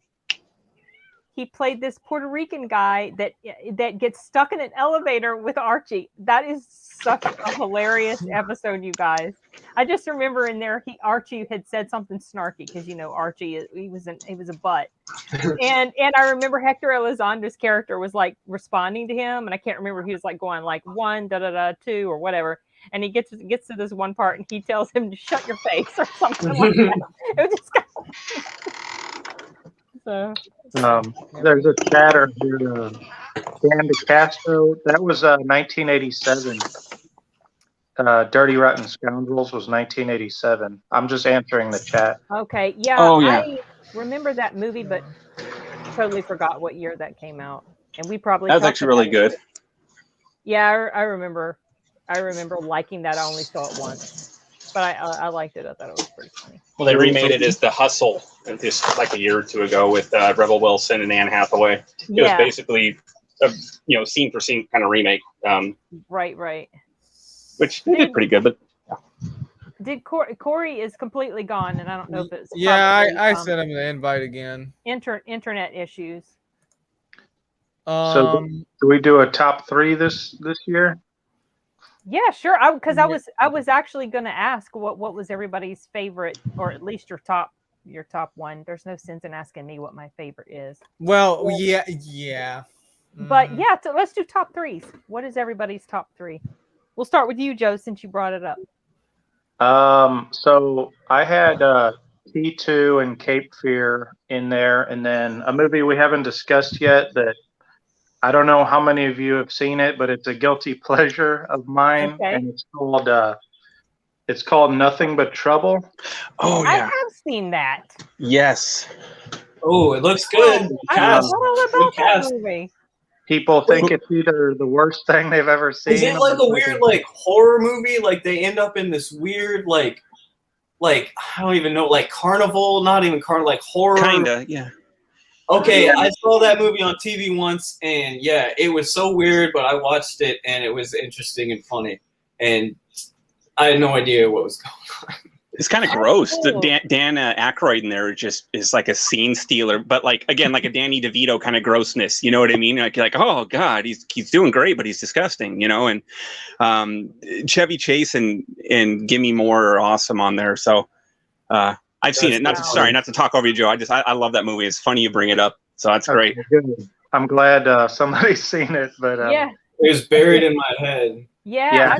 I feel like I need to rewatch it because I forgot. It's kind of a funny story. I don't want to embarrass myself too much, but I'm 36 now, and when I was in my early 20s, I was in the mental wing of the hospital for 2 weeks because I was going through issues. It was a short, brief period. Anyways, I was there, and there's nothing to do and you just watch movies all the time. And that movie came on, or there was a VHS of it, and I never heard of it. And my frame of mind at the time was like, that movie was such a weird movie to watch. And then I think I forgot about it, and then you just brought it up, and it like flashback, like, oh, that was real. That movie was real. Yeah. It was so It is a weird movie, man. It's an odd, tonally odd film, but it's like they try so much off the wall stuff, and it's exceptionally dark. And so they're able to kind of walk into territory that a lot of comedy, generally speaking, wouldn't touch. And you got John Candy in it, who's great. It's just check it out, man. I kind of want to watch it again now. Yeah, I'll do it. You should watch it again. And some of the other movies you were talking about, Colin, that you had really said you really, really loved as a kid. Yeah. I wonder what you think about them now if you revisited them. I know a lot of them. I don't know if I could really enjoy. I have a hard time watching movies I like these days. Sometimes my attention span is just hard to focus. I don't know. I'm just not in a movie mood this last couple of years. Yeah. But I still watch a lot of movies, I guess. But yeah, I don't know. Like I was gonna shout out 50 Goes West, was my first movie in a theater. Yeah. Wait. But American Tail. 50 Goes West. Yeah. It was. Yeah. Yeah. But I just seen that as I was scrolling through here. And I mentioned before, Wild Hearts Can't Be Broken. This movie. Oh, that movie, yeah. We just saw it on Disney Plus, and me and my mom, I think, we're going to rewatch it. I haven't seen that in a long time. I used to almost be a little bit obsessed with that movie, and I don't know if it was because I really liked the actress in there, Gabrielle Anwar. Yeah. She played in Burn Notice, and or if it was just the story, or maybe it was just the story. I'd never heard of people jumping horses. It's so crazy, it's fascinating. Pulls down at the bottom. It's like, what the heck? Yeah. And the horse part was cool. The horses, I like horses. Yeah. That one. I think of all the movies I'm looking at that I haven't seen since probably 20 years or more, the one I most want to watch tonight would be Robin Hood. Kevin Costner. I feel like that's still I still remember parts of that. It's Morgan Freeman, the action. It was a serious movie. Hey, and we get to see Christian Slater actually cry in that movie. It was a great display of his acting range that people hadn't given him credit for, And it's been a long time since I've seen that film. Maybe I should. Maybe I wouldn't. I think Kevin Costner's accent bothered me. The way it just magically disappeared, went poof, just went away completely. He starts off trying to sound British, and then it's just like he's like, screw it, forget it. I'm just going to talk the way I normally do. That was to get lull you into accepting him playing a Brit, and then he's like, actually, it's American mother. Yeah.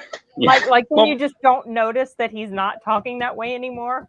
It just kind of. Well, he became acclimated to American culture, like we all should. So I don't understand the problem here. I'm joking.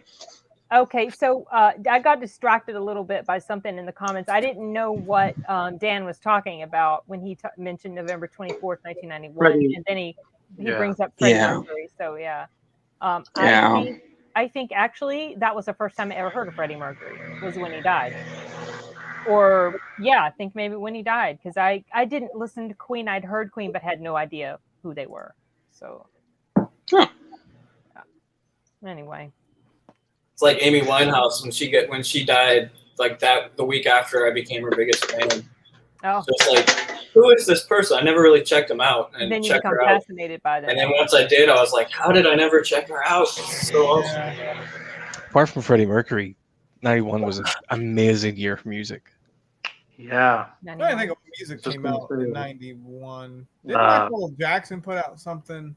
Metallica for rock, anyway. Metallica Black album. Yeah. Came out in August. Oh. Wait, who'd you say, Arturo? Did you say Weezer, Arturo? Huh? Did you say Weezer? No, I doubt it. I said Michael Jackson. I thought he put out something in 91. Bad? No. Probably. Dangerous. Pretty much every year around that time, I think. I just know. Well, if Corey was here, I know what I know what song he would have mentioned, but it's that one guy. He was totally rock. Mom, what's that guy's name that makes fun, or he takes their music? Weird Al. Yeah, he did a parody. That was the year after, but I think that the original music came out in 91. It's where Crazy Al's like, you know, what is this song all about? Oh, the Nirvana thing. Yeah, that one came out in 91, I believe. Okay. Weird Al been around for a long time before that too, so I don't. Oh, Weird Al was like, I remember him doing a parody of Michael Jackson. Yeah, He did the Eat It. Eat It. Yeah. Who's fat? Eat It. Yeah. He was one of the first concerts I ever saw when I was like 10. I saw Coolio, and then I saw Weird Al, which Weird Al then spoofed, you know, Coolio. Yeah, that's right. Yeah, Amish Paradise. I churned butter once or twice, living in an Amish paradise. But it's cool because at the end of at the concert, he does like I guess you'd call it like a montage or a collage of all his songs. They kind of like roll into each other. The polka medley or something.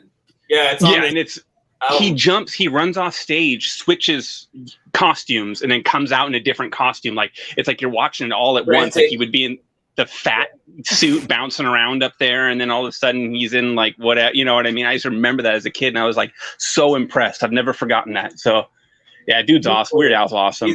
He is awesome. He's still doing comedy, and he's cool. Yeah. And he was in Halloween too. So I love Weezer too. Wait. What? What? Did you say that? Say that again, Derek? Oh, he was in Halloween too. Weird Al.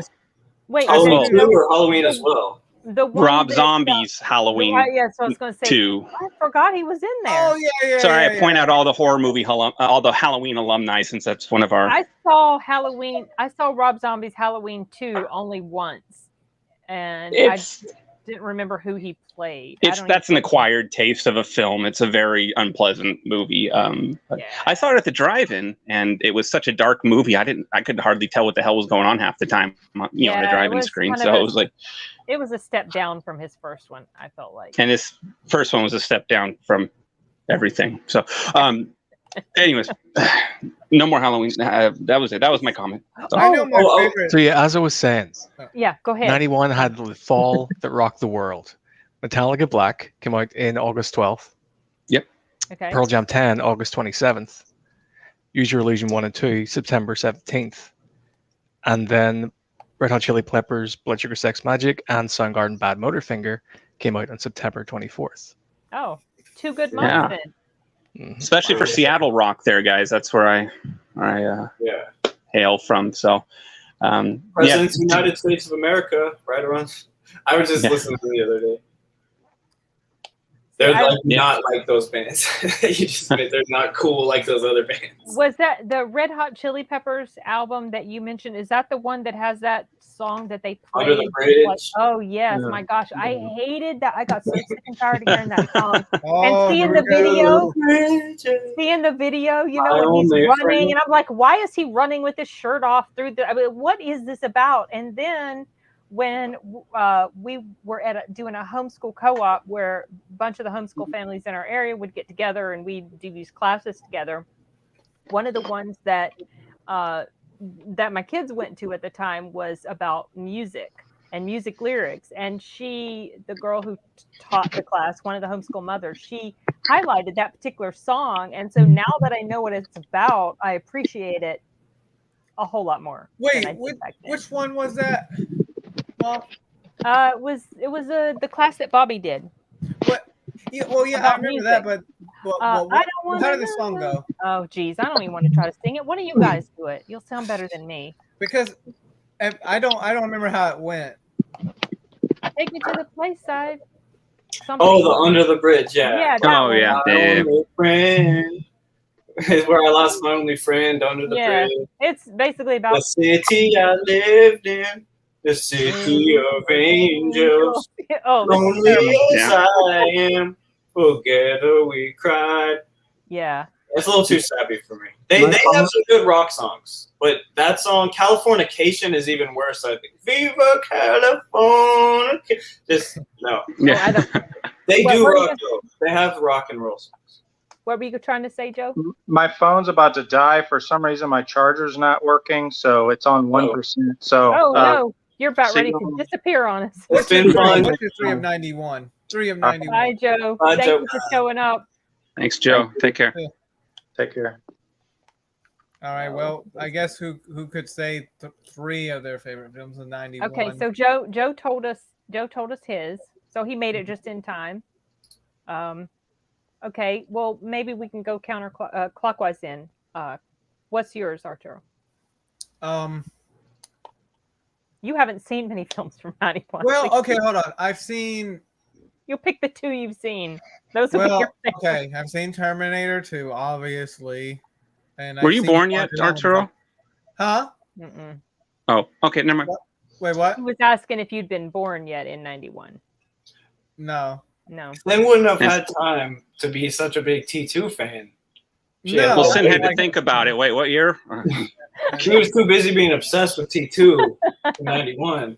And obsessed with I was Linda like Hamilton's born 5 arms. years after that. You had to sing Everything I Do first. Yeah. Yeah, that's it. That's what I had to do first. Okay. But yeah, like my mom watches that thing every so often, so I'm so used to it, all the scenes and all that. But yeah, Terminator 2, and I recently saw Silence of the Lamb, Beauty and the Beast, The Rocketeer.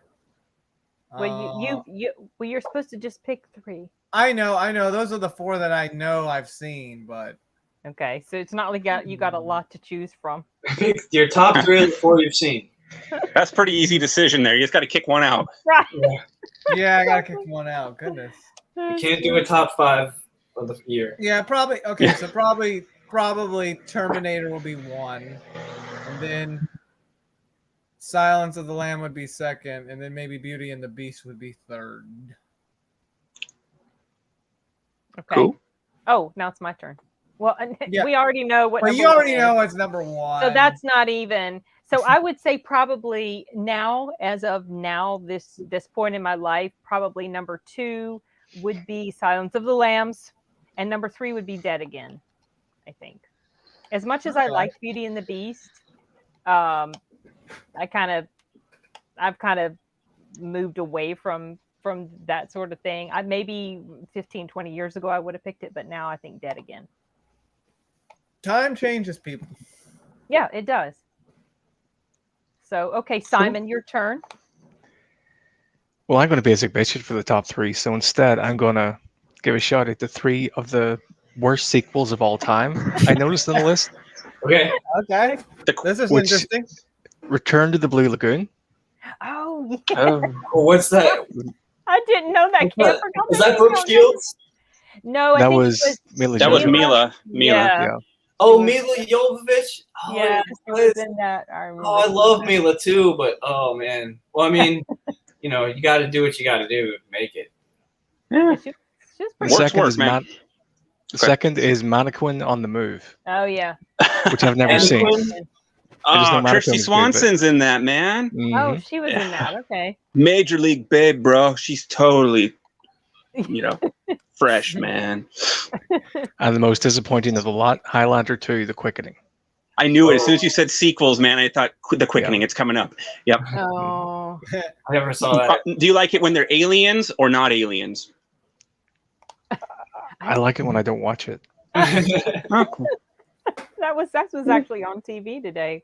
I turned on scrolling through. I saw it, and now is it the Renegade cut, the director's cut, the special edition, the theatrical cut? You got to be specific here, Sin, because they all tell a slightly different story, and it's important. I have no idea. They just called it Highlander 2, and I don't know which one. Just had it on just because. It's got Virginia Madsen in it. What's going wrong here, guys? Oh. Didn't one of the Halloween movies come out in 91? I thought. No, they took a hiatus. 89 was Halloween 5, and then they had a hiatus till 95. Yeah. Curse of Michael Myers came out. I'll wear my mask for that year just to creep. 95. I'm a terrible mother. 95. So 95 was when I was expecting Arturo. He was born in 96, and in September-ish, they had a trailer for the new. That one, The Curse, that's what it's called. The origin of Michael Myers, if you saw the trailer. Something like that. And they had a trailer. Halloween Origins? For that. We were someplace out of town. We didn't have a TV yet. And we were in a hotel, and they played the trailer, and I had a freaking nightmare about him.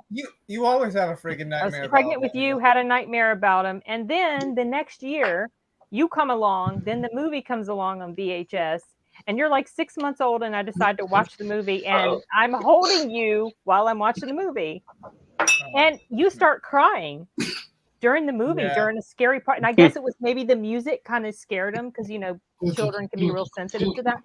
Yeah. And you started crying. Well, H6 was a pretty loud movie. Like in the production, they made it pretty loud because that was the trend of horror movies. If we can't, we'll jolt you, and it could have been something like that. And then of course, Michael's trying to kill a baby the whole movie too, so he could have caught on to that. Maybe I probably already knew all along. Yeah. So no, but the origins line for me was when you saw the trailer. That was just a little bit of Halloween trivia. When the trailer, they didn't have the title nailed down, so it was called The Origin of Michael Myers. They just had to think up something for marketing, and they said the origin is a joke, and the Weinsteins liked it, so they went with it. And then it became cursed later on when they actually got serious about the release. And so that's the one. This is the one with Paul Rudd in it, right? I had totally forgotten he was in that movie. Completely. Yep, Paul Rudd. Isn't that the one where I'm pretty sure I saw clips of this, but isn't that the one where they're running around in the hospital and he's just killing people? Yeah, that at the end, looks so stupid. No. It was very brutal, and Michael had lost about 45 pounds and grew about 4 inches from his walk from Haddonfield to Smith's Grove, which is an interesting thing because once you see it, you can unsee it. So it wasn't very good. Well, because they reshot the whole ending with a new Michael, so you'll notice if you pay attention to his body, all of a sudden it's like, oh man, Michael lost a lot of water weight on that walk, and so.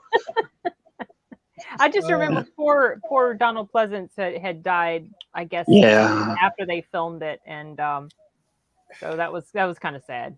So they left his ending. Well, he completed his ending originally in what we know now as the producer's cut, but when they went to go reject all that and shoot the other 40 minutes they wanted to change of the movie to what we have as a theatrical cut, he wasn't available because he was in the other life now. So they left that kind of ambiguous ending where he's just screaming at the end. And you're like, is he dead? Is he Is he just being a drama queen like he is a lot of times, or what's going on here? And I don't sleep comfortable thinking that Michael had actually killed him. I wanted that to always be his nemesis. His, Loomis was always that he had. I think I just kind of assumed that. I mentioned this to Sin, but who do you think would win? The Silence of the Lamb guy or Michael Myers? Hannibal Lecter or Michael Myers? Oh boy, let me think. It's all about context. I mean, like in a fist fight, room together, Michael Myers, but any other situation, Hannibal. Yeah, because Hannibal. Hannibal.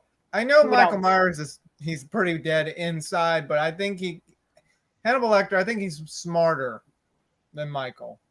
Hannibal outsmart anybody. The character. It's like a super genius, a super evil genius.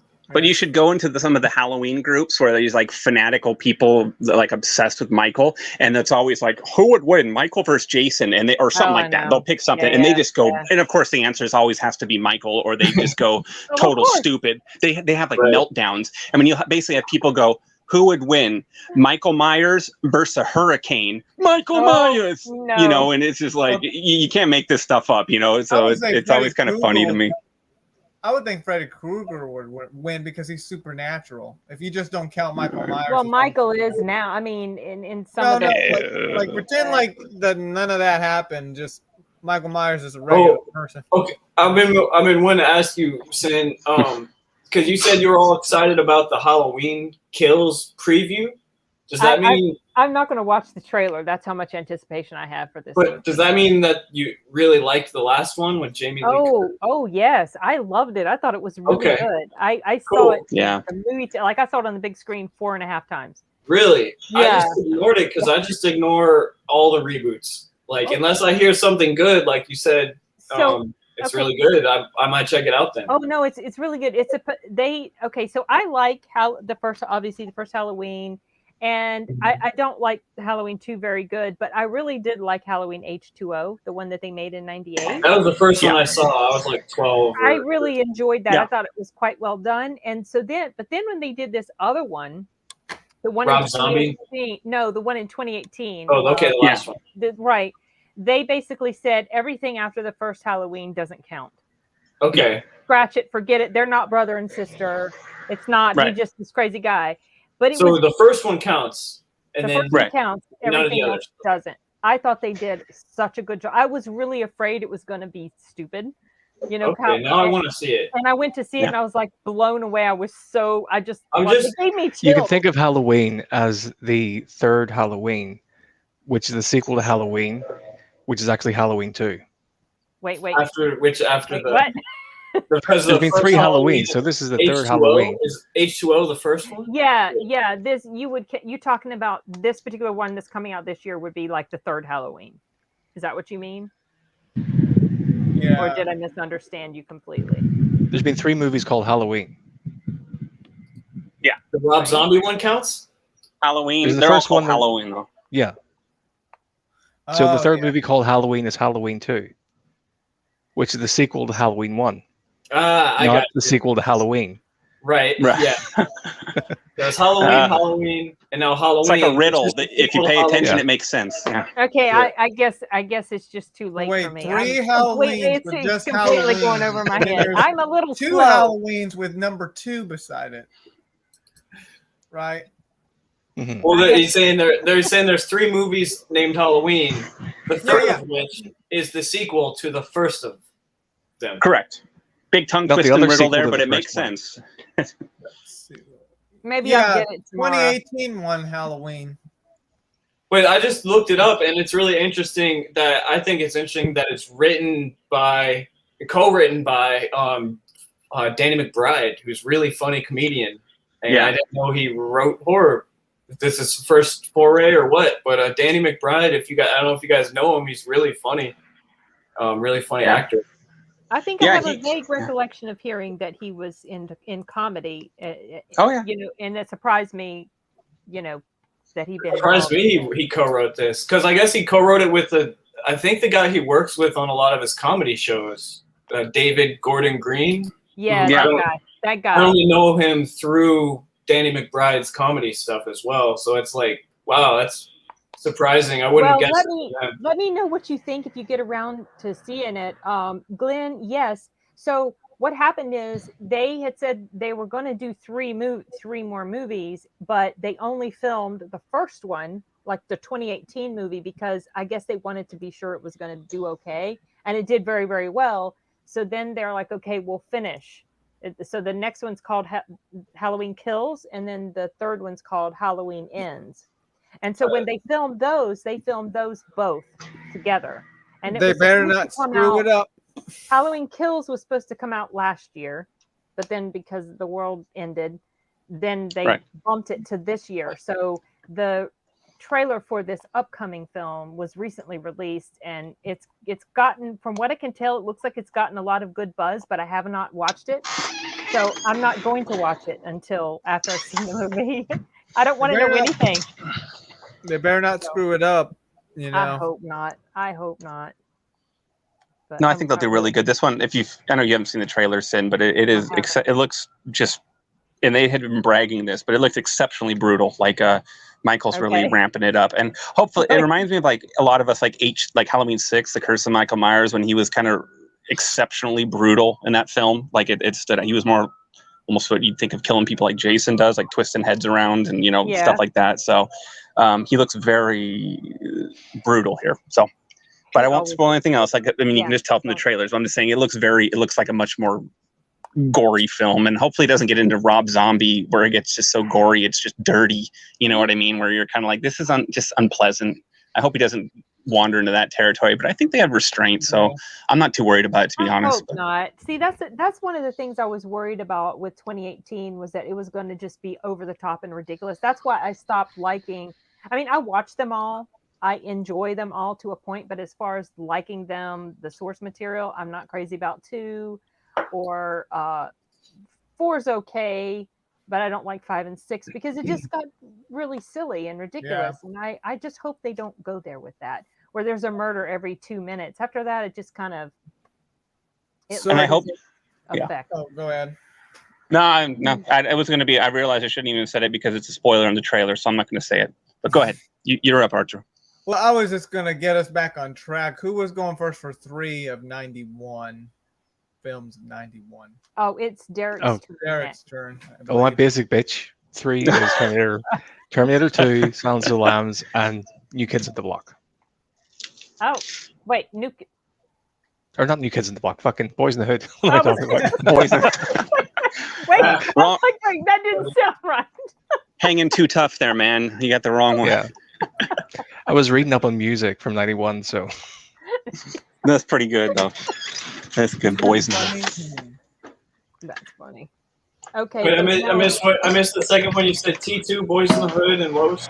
Silence of the Lambs. Me too. I think you're probably right, Simon, in terms of really good movies from '91, because I think it's obvious for me too. T2 and Silence of the Lambs, like, it's my top two. I don't know. It's hard to. There's not a lot of other movies up there with those two. I think.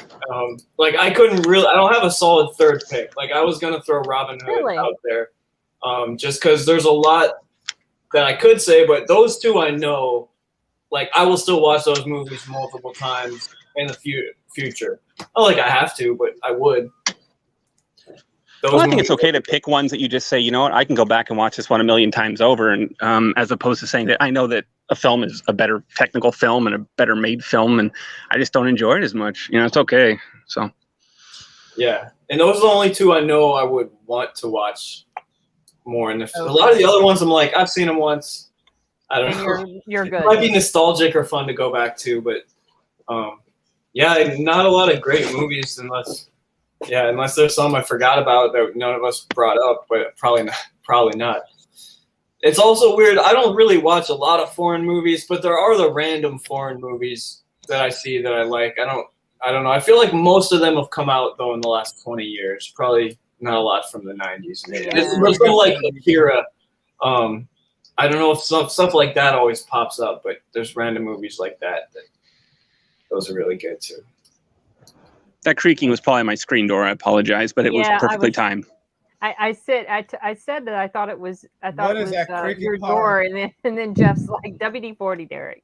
Yeah. Agent WD-40. So Derek, Spy Hard reference. Now my 3, right? Yeah. Well, can I go off the cuff? I want to point out 3 that I don't know that didn't get mentioned. That I enjoy the heck out of, because I'm an action genre junkie. Okay, cool. The glory days of these guys. And Sin, you may appreciate this one because I don't know.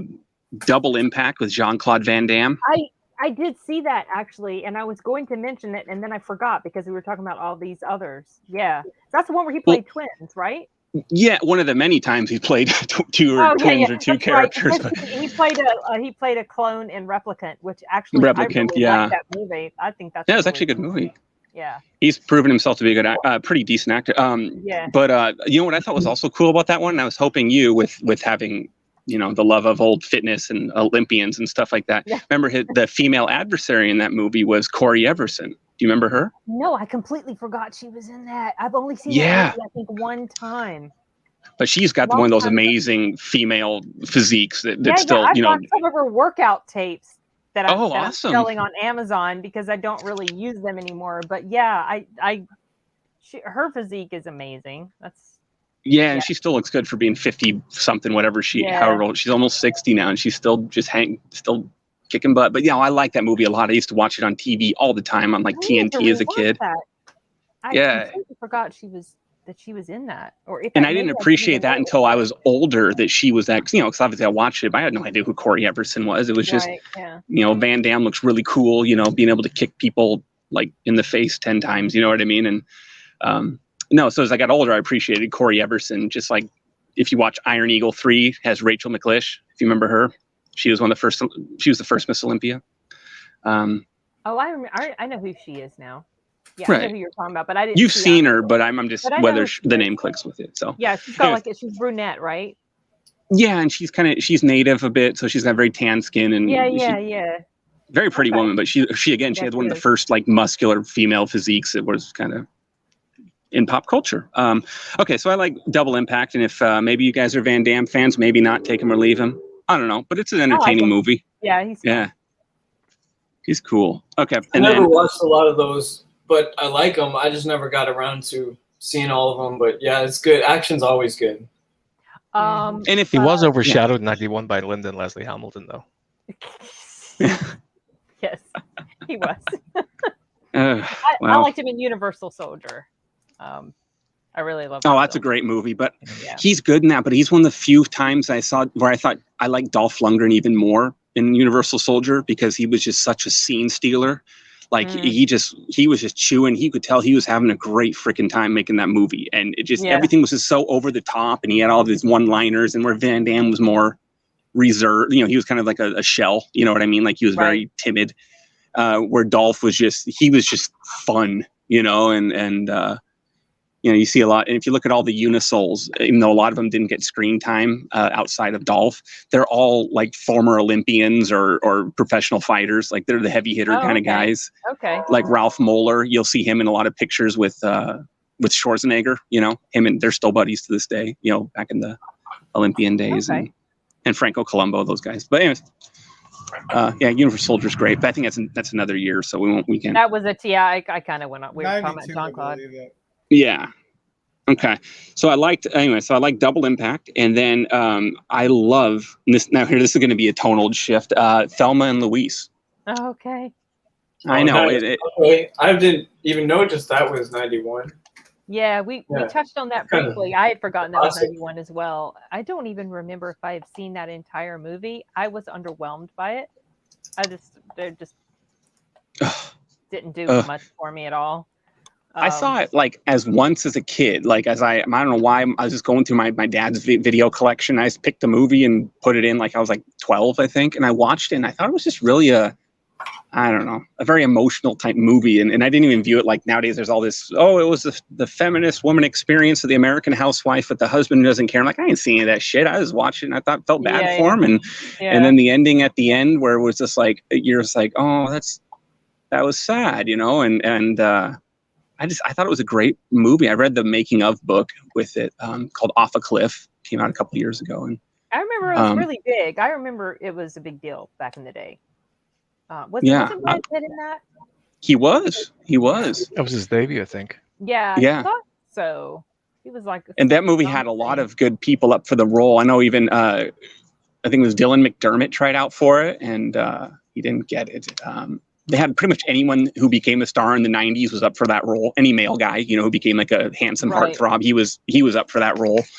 And Glenn, again, that top two is everywhere. We all had that top two.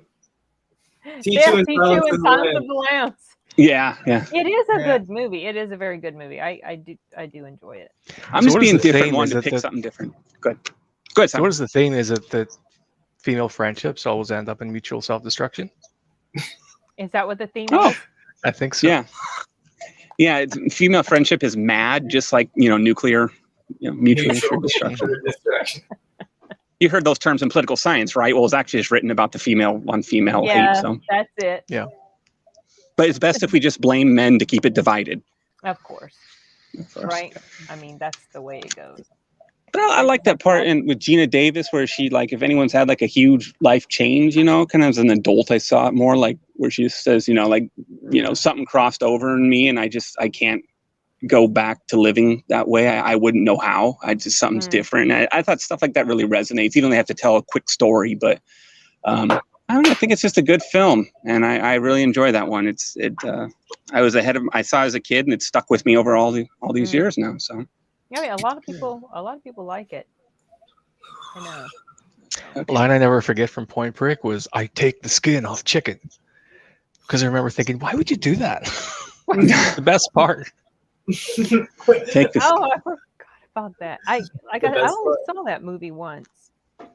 Oh, Luigi, have you been wearing that all night, or did you just? Yeah, for a good portion, and so then I started to wonder. Well, was this when the Mario movie came out? Dude, okay, because seriously, like 1 or 2 minutes ago, in my head, I was like, "When did that Mario movie come out? I want to talk about that." Like, and I googled it, and it's 93. It's not 92. Like in the last 2 minutes, couple years I did that, and I was like, "Dude, is that subconsciously? Did you have that hat on when I was thinking?" I mean, I just randomly put it on, but then I found out that there was like a Super Mario World TV series that came out in '90. That was so weird and cheesy.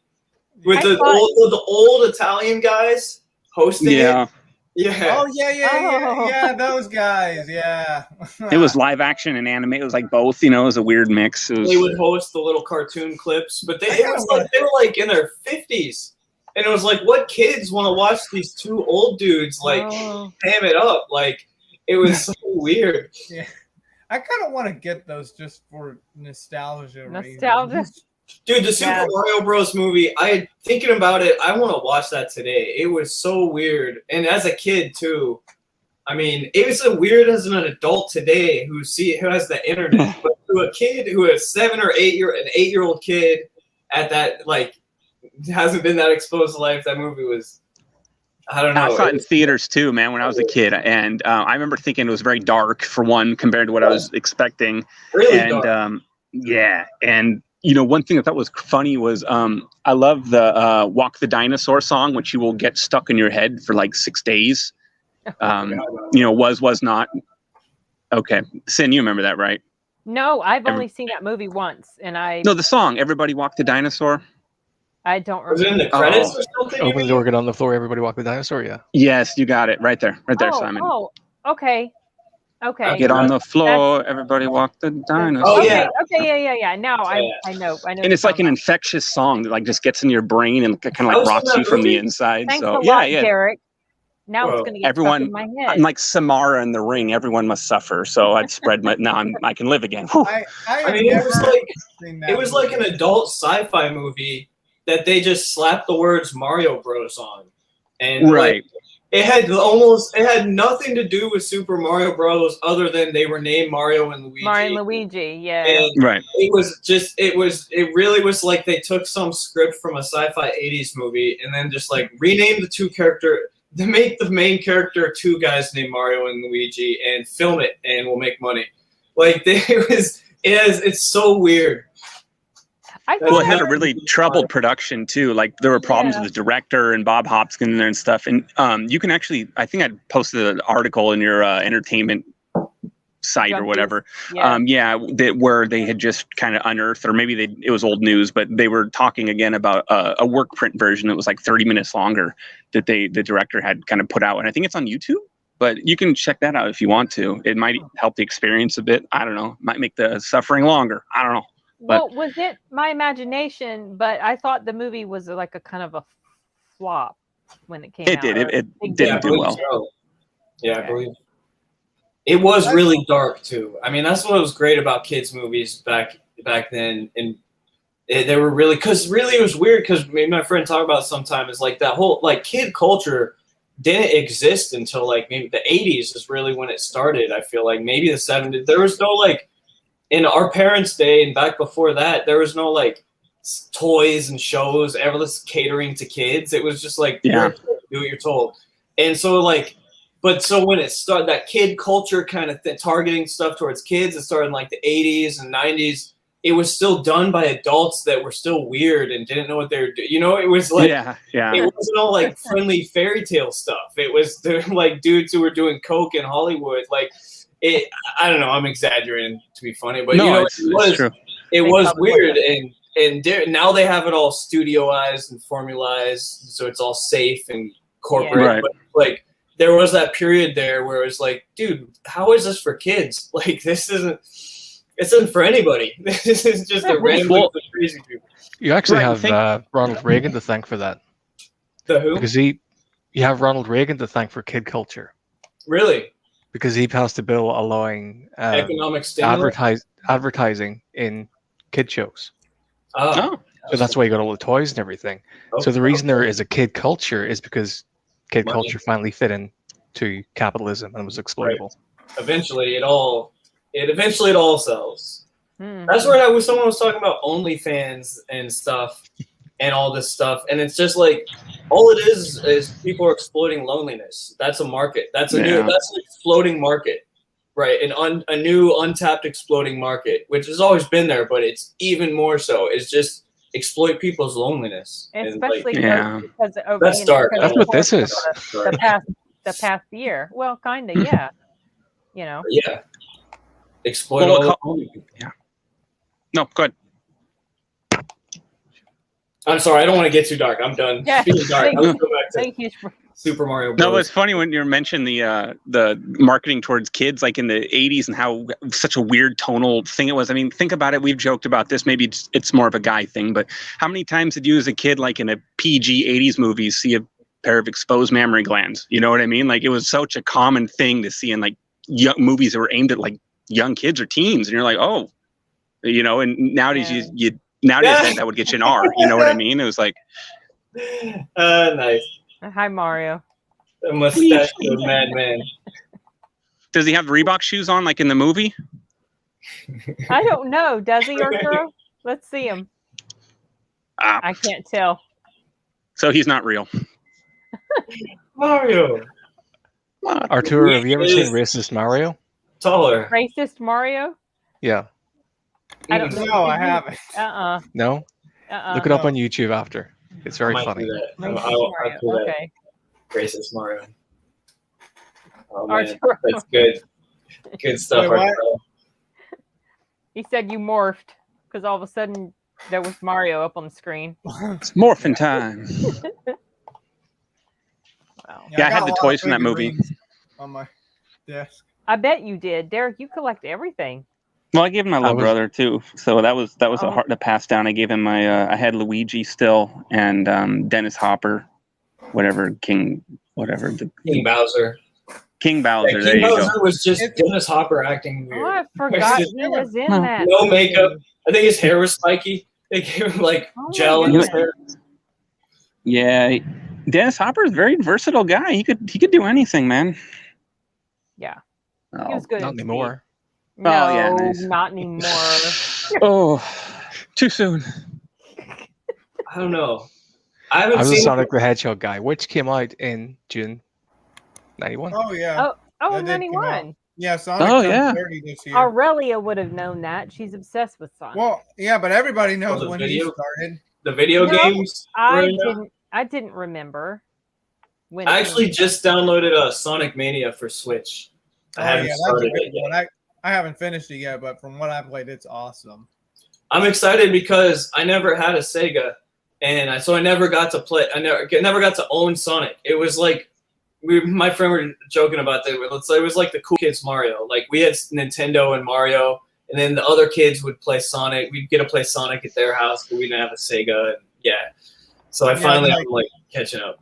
It's like Sega Genesis does what Nintendo doesn't, sort of deal. Yeah. Back then. Sega does what Nintendo don't. Yeah. Nintendo don't.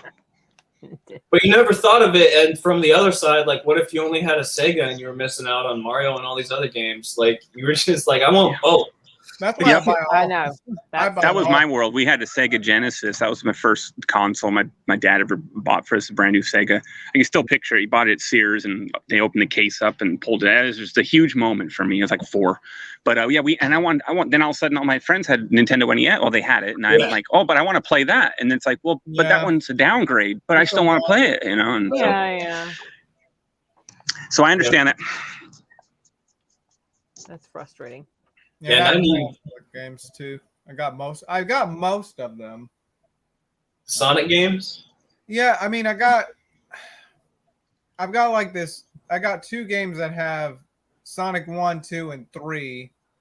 I've got Super Mario World, which also came out in 91 as well. Super Mario World, the game. Video games is a whole nother world. It is. Yeah. No, I think 92 was my year I started. We got the Super Nintendo. Oh, yeah. That was big to do, man. That was huge. It was. I remember, this is just to make fun of myself, like looking in the magazine and of it, and it cost like $200. And we got it for Christmas. And to me, that was like, so we're rich now. We got this. Yeah. Obviously, it's like, you know, we were lower middle class. Like, we had TV. We had all sorts of shit that cost $200, but I never asked what stuff cost. So that was the first thing I knew what it cost. Like, that cost $200, and we're getting that? Like, yeah. Oh, man. We're living. We're rolling in it now, right? Yeah. Oh, man. That, you know, back then, that is nothing compared to how much consoles are now. Like I kid you not. Like, I mean, it was expensive back then. It was still back then, yeah, but compared to now, it's almost like kind of be nothing. nice. Yeah, like, it'd be nice. Yeah. PS5 and Series X is like $500. That was 30 years due for inflation. You know. Yeah. Right. Oh, Glenn, one of the lucky kids. That was so. I'd always come on, Glenn. Let's go hang out at your house. To this day, I still have an unfulfilled urge to get a Sega CD. Like I always wanted Sega CD as a kid. Never got it. And there was 32X, and you know they had all these high-end upgrades, and this never got them. But yeah, those I wanted them bad. Apparently, that's when Sega kind of started to downhill. Yeah, but in '94, man, if someone had Sega CD, it was like, oh, they got Sega CD. Oh man, you know, we didn't. It was, I don't know.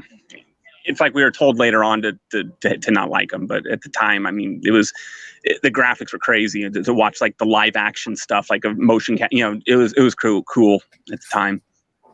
So yeah, I remember Atari being big. It didn't seem to last very long. Not when ET came out, not the video game that destroyed it. Yeah, like literally. Right. So according to this inflation calculator, $200.91 is equivalent to $395.29 today. Oh, okay. So stuff that more or less. Whoa. Okay. We'll give it 3 more months under this trend. Well, just like I was saying about Terminator 2, we're coming back to Terminator 2. Like I said, about how much it earned in today's money would be just right under $1 billion. Yeah. So yeah, things are approximately double. But so consoles are even more expensive now than what inflation is. Yeah. Games are $500, now $70. Yeah, games are expensive, but it's insane the progress that's been made on that technology. Oh yeah. Jeez. I think it's interesting that the video games themselves have generally, you know, Arturo said $70, and like I'm thinking, I remember seeing all these ads for video game. I remember the very first video game I bought was Ninja Turtles 3, the Manhattan Project for NES. First one I bought brand new, like with my own allowance saved up, and that was at Kmart, and that was like $50, and that was like in $1991 or whatever. It was brand new. That was really expensive for back in the Right. So I'm just saying it's interesting to me that though, you know, you still see games come out there 50, 60, whatever buck, you know, $70. So it's like they really haven't gone up too much, you know, compared to what we were paying for them. It's to do with economies of scale. Yeah. Because they weren't selling very many around then. So it was more it was more of a niche market that had to get their return on investment back. But now that it's blowing up, it's bigger than the music and film industry together. Yeah, music. It's crazy. It's starting to kind of like take over more of like the film industry these days, just because how games have just blown up. Like a game can now be almost like a Hollywood production type film. Yeah, except controlling it. I think VR is going to just blend games and movies into where, like, in the 2030s, it'll just be like, have you watched that thing? Like, have you been in the latest Game of Thrones? Everyone's have you been in it? Yeah. It could be. Exactly. Star Wars sort of deal. Yeah.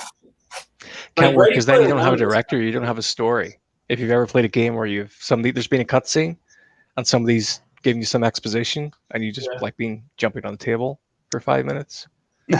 It doesn't really work in terms of the narrative, you know? Yeah, it helps to have a story. I like it. It's like Ready Player One. I watched that recently. I was impressed. I wasn't really expecting it fell off. I think the first half hour, I was really into it. I really liked the beginning of that movie. As most movies are better in the beginning because they haven't like tripped over themselves yet. I don't know, but I like the beginning of that a lot. But yeah, something like that where it was like, everyone's just chilling in a VR world where it's like more fun and they're more fun and engaged than like sitting around watching a movie or playing. I wonder if this is why the explosion of games and how popular games are. I wonder if this has to be why the genre of books that I work in, which is lit RPG, that is exploding like crazy. Like they are super popular. Cool. And that's primarily what our company, we do other stuff too, not just that, but that's like our bread and butter. It's weird because RPG.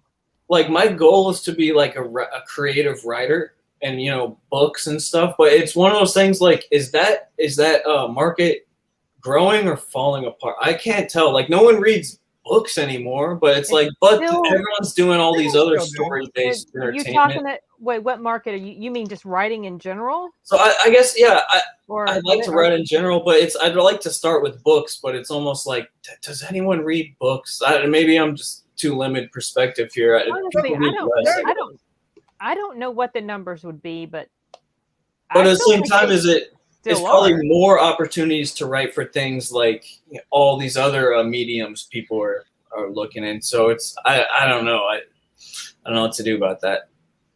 It's people definitely still read, like I got a friend at work. She reads a little bit more than watching stuff. So I just need to get on it too, because it's not, people aren't going to start reading more books as time goes on. So that would be super cool, Glenn. I would be Sarah Connor though. Mom, Fortnite has put Sarah Connor in there. So if you want to play Fortnite, I can download it. I'm not into those games. No, I love Fortnite, dude. That's my most played game. I'm in a renaissance of games. A lot of people love Fortnite. I just got a Switch like 4 months ago, and for me, it's a big deal because I haven't owned a video game console since I was 19 when I sold my last. They're a big part of my life growing up, and now I'm 36, so I went basically half my life without any video. I played some computer games. I played a lot of Civ and some computer games, but just because it was like I didn't want them to dominate my whole life. It's like I knew they would.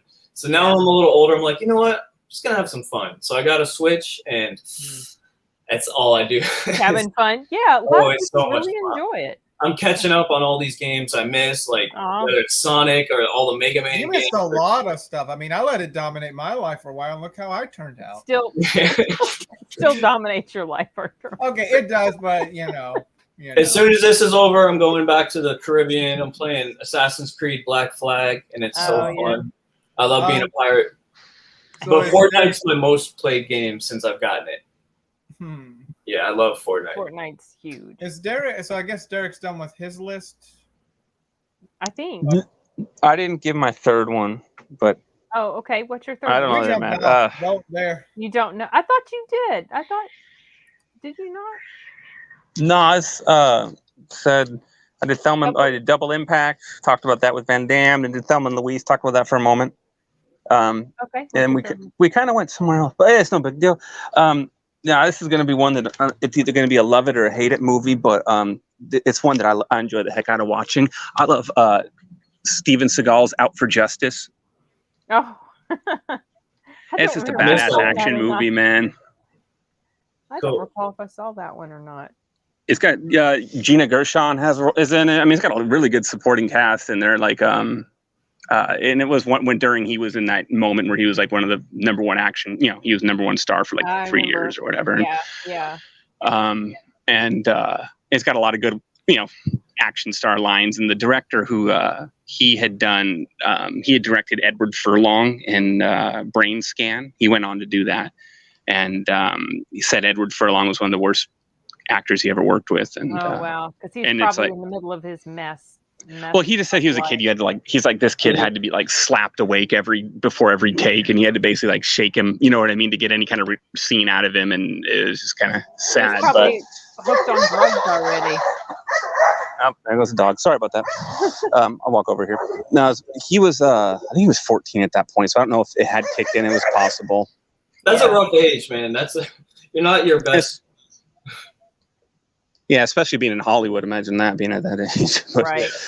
And then he comes out in T2, and all of a sudden he's like a household face. You know what I mean? It's like, that's got to be tough to handle. But and he's never acted before. I mean, he was just, his life changed. And I remember him saying that Arnold had advised him, like this kind of fatherly type advice, like don't go crazy and wild with your life with drugs and all that, and he did exactly the opposite.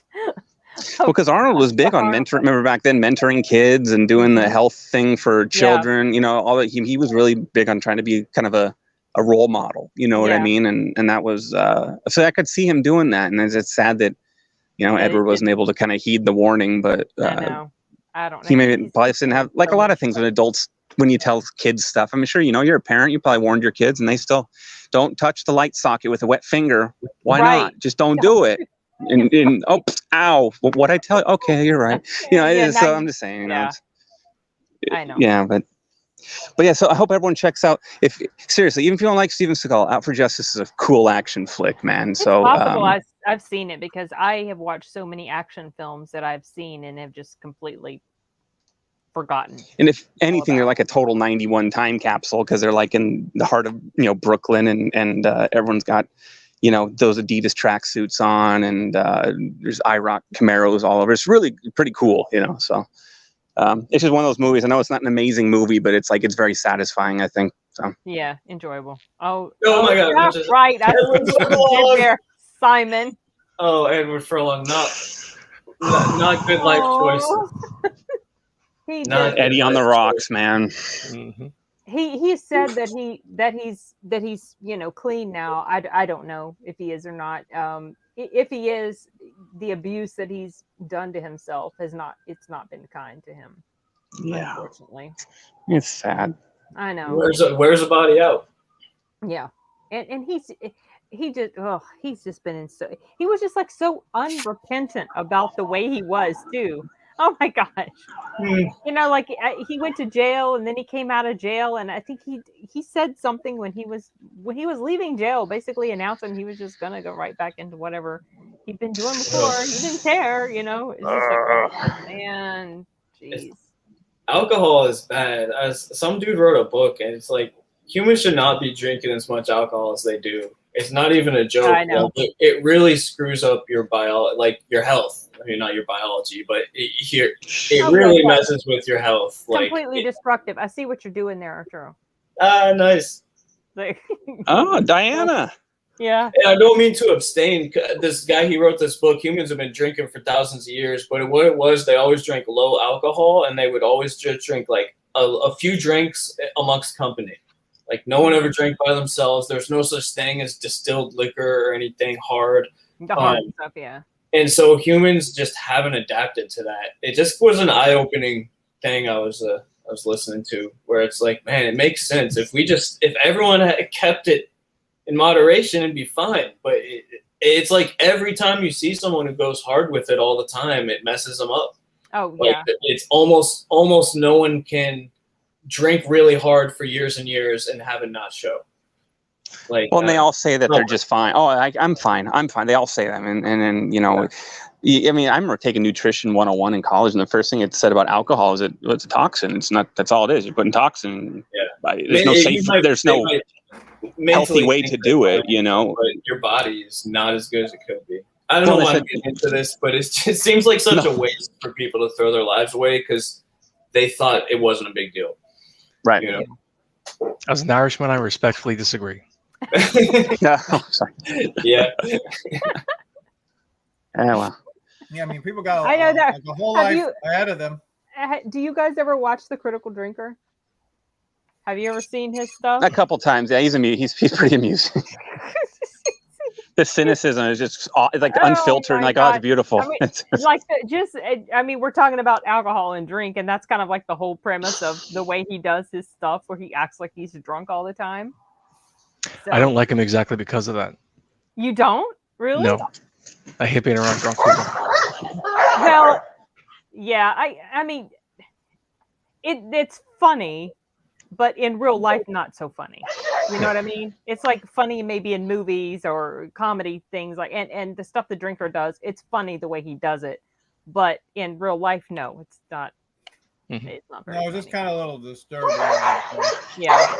It's just the kids. I just wish he would.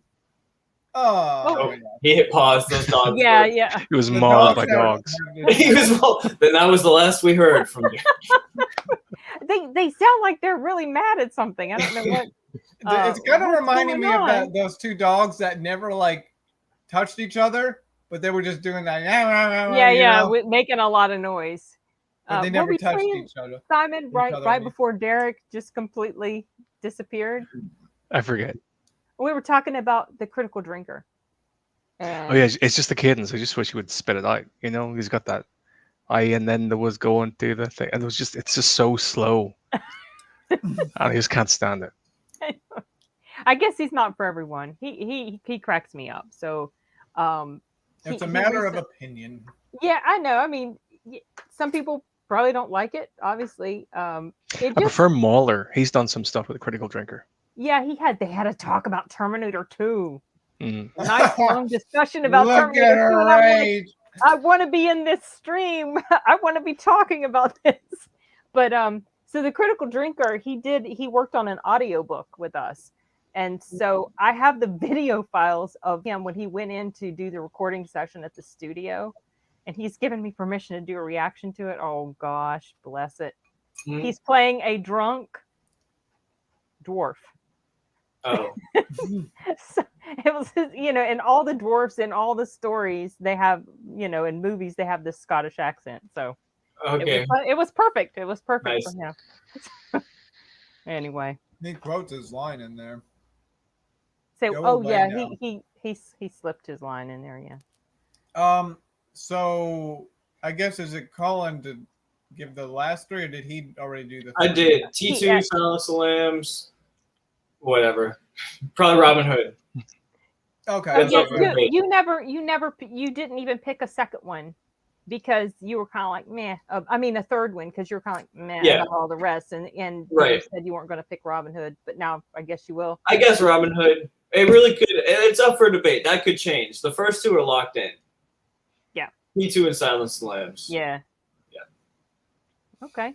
Man, we're like, well, over here it's like close to 12 o'clock. Oh, holy cow! Yeah, it is. It's almost. Oh, it's 11. Yeah, we've been yapping for almost fun. 3 hours. It has been fun. It's 5 a.m. over here, you lightweights. Oh. So sometimes I'm up till 5. It's pretty rare though. Oh, it really happen. I want you to use that furlong picture again. Just it's like you lightweights. Oh, just makes me laugh. When do you typically go to sleep, Simon? Whenever. Really? Do you? Yeah. Do you work outside the home? I'm sorry if I'm getting too personal. I just think like, how do you manage juggling? Like, are you a day worker? Yeah. Software developer. Oh, it's software. So work at home. So yeah. Whatever you want. Yeah. That's so cool. That's awesome. The only thing I've got on is a meeting tomorrow at 5:30. So 5:30 in the afternoon. Afternoon. Hours. You got plenty of time. No, in the middle of the night. Well, 5:30 your time. Yeah. Good. Okay. Yeah. Okay. Well, hopefully. It's like 12 hours from now. That's right. You got time to get some sleep. Mm-hmm. Hopefully you will. You should try the CBD oils. Those at least help me. I prefer to try the pot. Yeah, the pot helps me. Does it help? I never have a problem. It's become too easy. I don't know if it's the pot now at this point, but it's become too easy to fall asleep. Like if I lay prone for 5 minutes, I pretty much fall asleep. That's why you missed part of our stream last time. Yeah, because you fell asleep. You're just getting old. It doesn't have anything to do with the pot. I'm getting old. That's what it is. It's getting old. Like I'll be really into a movie. Like I like this movie, and then I wake up like, what happened to that movie? Like I was just laying down like that. Yeah, no, I don't. I have to be sitting upright, or I might fall asleep too easily. So getting old. Yeah, no, it sucks, don't it? Yeah, my problem is just insomnia. I just can't sleep without taking something. That's the thing. Before, if I don't have pot, or when I was younger and didn't have pot, it can really be tough sometimes, especially if you're not doing anything during the day. Like I can't stand laying in bed, just not falling. I can't stand laying in bed, so that I would wait till I'm falling asleep, and then it's like, dude, I would be up all night sometimes. I just wouldn't be tired. So, yeah, if you need to sleep, I don't know what helps. It's like what helps me sleep so you much. Put that on because we're talking about weed. Okay. But if you smoke weed to sleep, you'll be like, I should start smoking this all the time. So I'm not saying you should. I did. It was awesome. Yeah. I may have done some horticulture of my own. Yeah. And I was just for a year and a half, I was just high all the time. It was fantastic. Fantastic. That's my life. And to the point where I don't really say I'm high. I just sometimes I get sober once in a while, and like, what's going on here? Yeah, this, but which is like, so it's not when people don't get high. They're like, you get high once and you're like, whoa.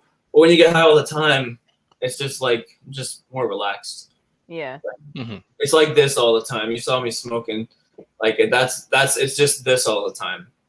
You know, it's hard to get like, whoa. You know, that I have to not smoke for a couple days or more to get to that. To feel it that strongly. Yeah. But I never have trouble sleeping. Whereas if I run out, which doesn't happen that much anymore, but when I do, if I run out, like it's 50-50 if I'm gonna sleep or toss and turn that night. That's just how I was. That's probably the worst thing is not falling asleep. I hate it. Yeah. Or if you finally do, and then you wake up again, and you fall asleep and wake up, and you just can't sleep. Yeah, it sucks. Because you're not getting a actual good rest. Even if you sleep a total of X amount of hours, if you're constantly waking up and falling back asleep again and waking, that's so frustrating. I know what you're talking about. There was times where I would wake up like at 6 a.m. I could never go back to sleep. So man, all those hours. I need to have white noise too. I have to have a fan on, some kind of white noise, because noises wake me up. I don't know. That sucks. Noise, CBD oil does help me as long as my mind is in the right mood. Because if my mind's racing, then I can't fall asleep. Man, you know what puts me to sleep though? Although it doesn't always work when I can't fall asleep, is to just start reading, reading a book. That's what I used to tell him to do. Like, just read a book and maybe it'll make your eyes tired. It does work sometimes. Yeah. I've been getting back to reading a little more because I also heard it's good for your brain too. But I've been going back. I've been getting back to reading, and I can kind of tell. Like after I've turned off the computer, just read the book. You're less active. Like your mind is less active. If it's a lot of stimulation when you're looking at a computer screen, for sure. Yeah. Yep. Yes. Yeah. That's true. True. All right. Let's see. Oh, hold on. So you don't sleep as deep when you smoke weed? Yeah. It might be true. I don't know. I've heard that's also the case with Benadryl. Like if you take Benadryl to help you fall asleep, it may put you to sleep more quickly, but you don't sleep as deep.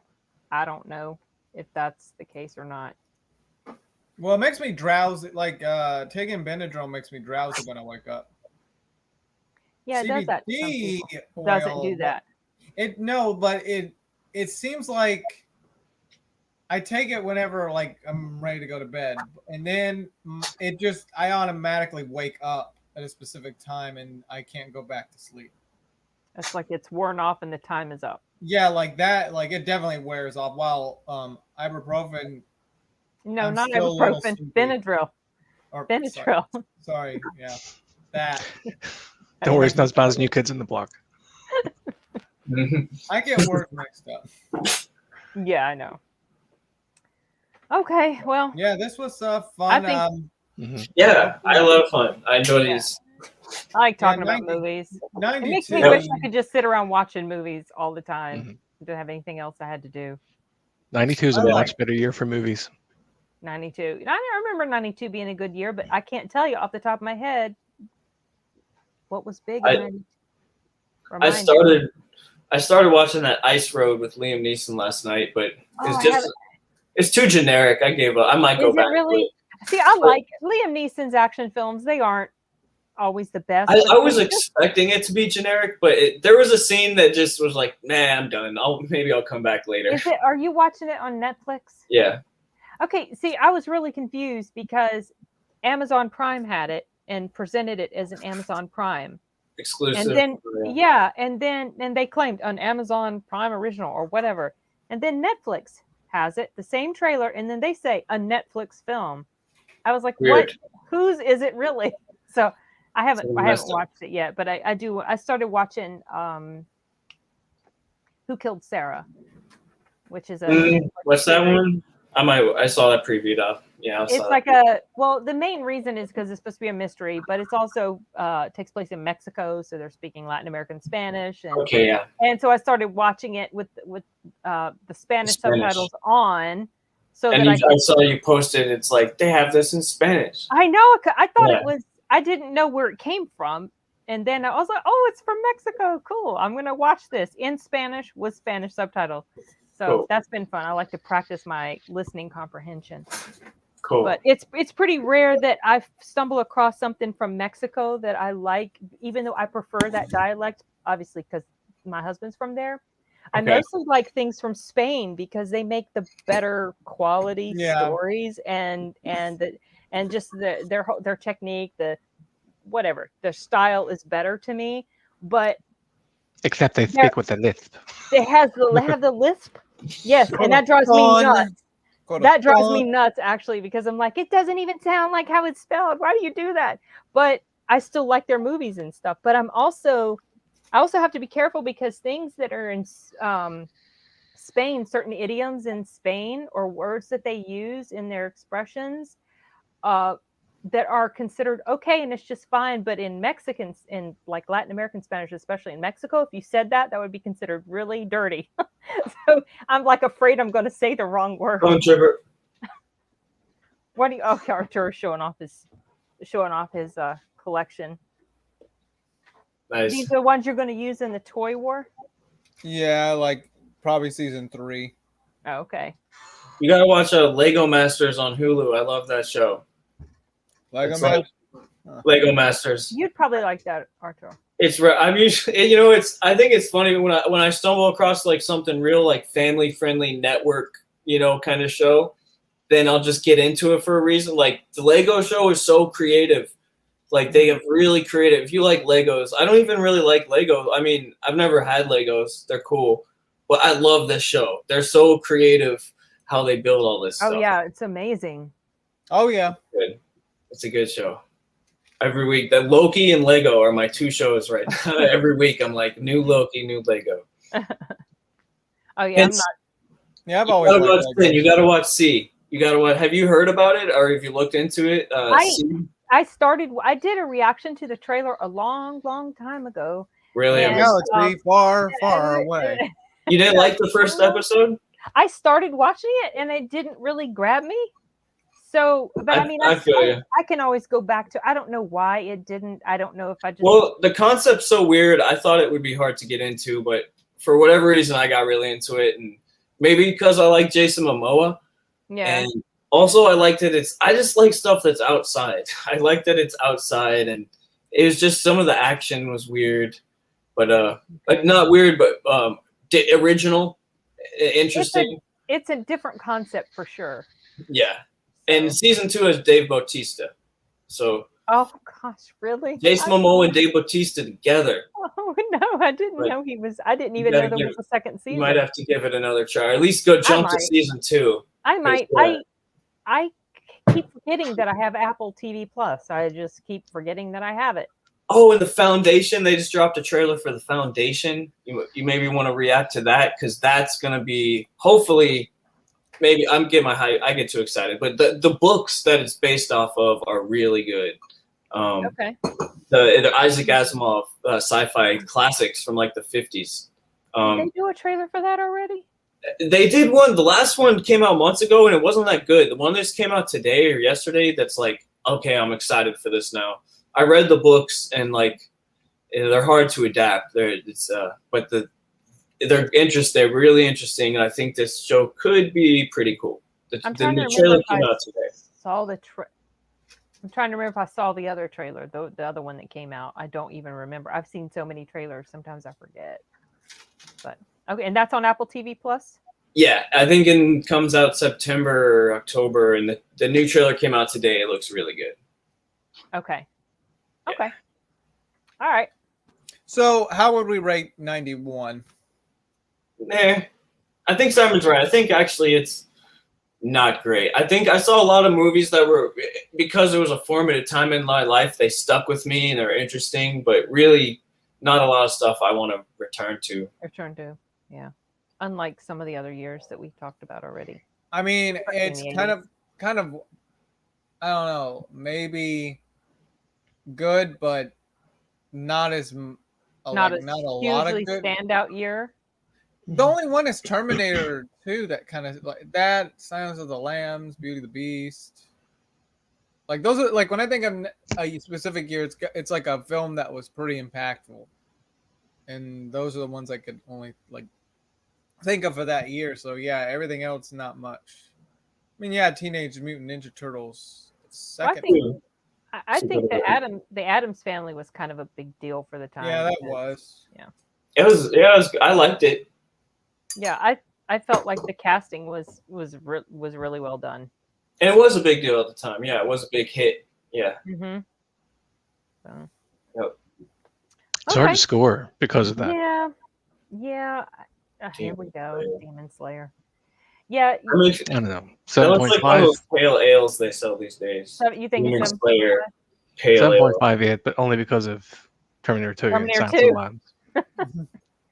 Wait, a 2 point? What is it? 3? He's given it. He gave it a number score, and he said 7.5. 7.5. And it only scores that high for him because of Terminator 2 and Silence of the Lambs.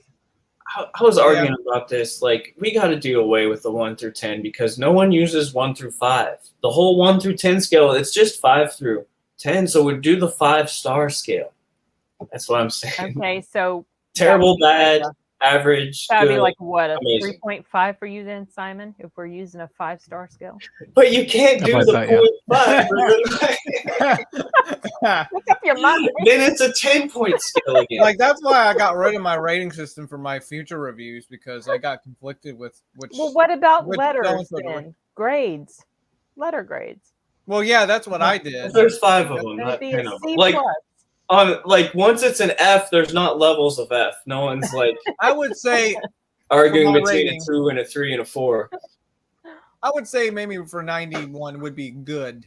I would put that rating. It's average. It's good, yeah, like, but there's not a lot out this year except for a few that I can think of. I might even say, I mean, if there was going to be a 2-star year, I mean, I don't know.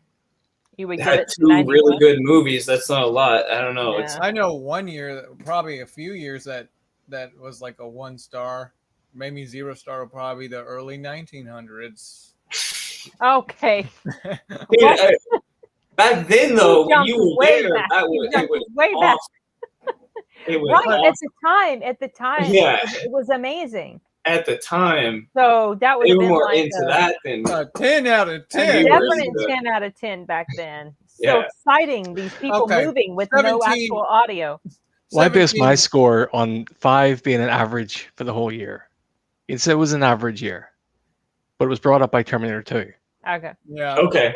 Yeah, the year that Terminator Dark Fate came out, however, would be like a 3.5.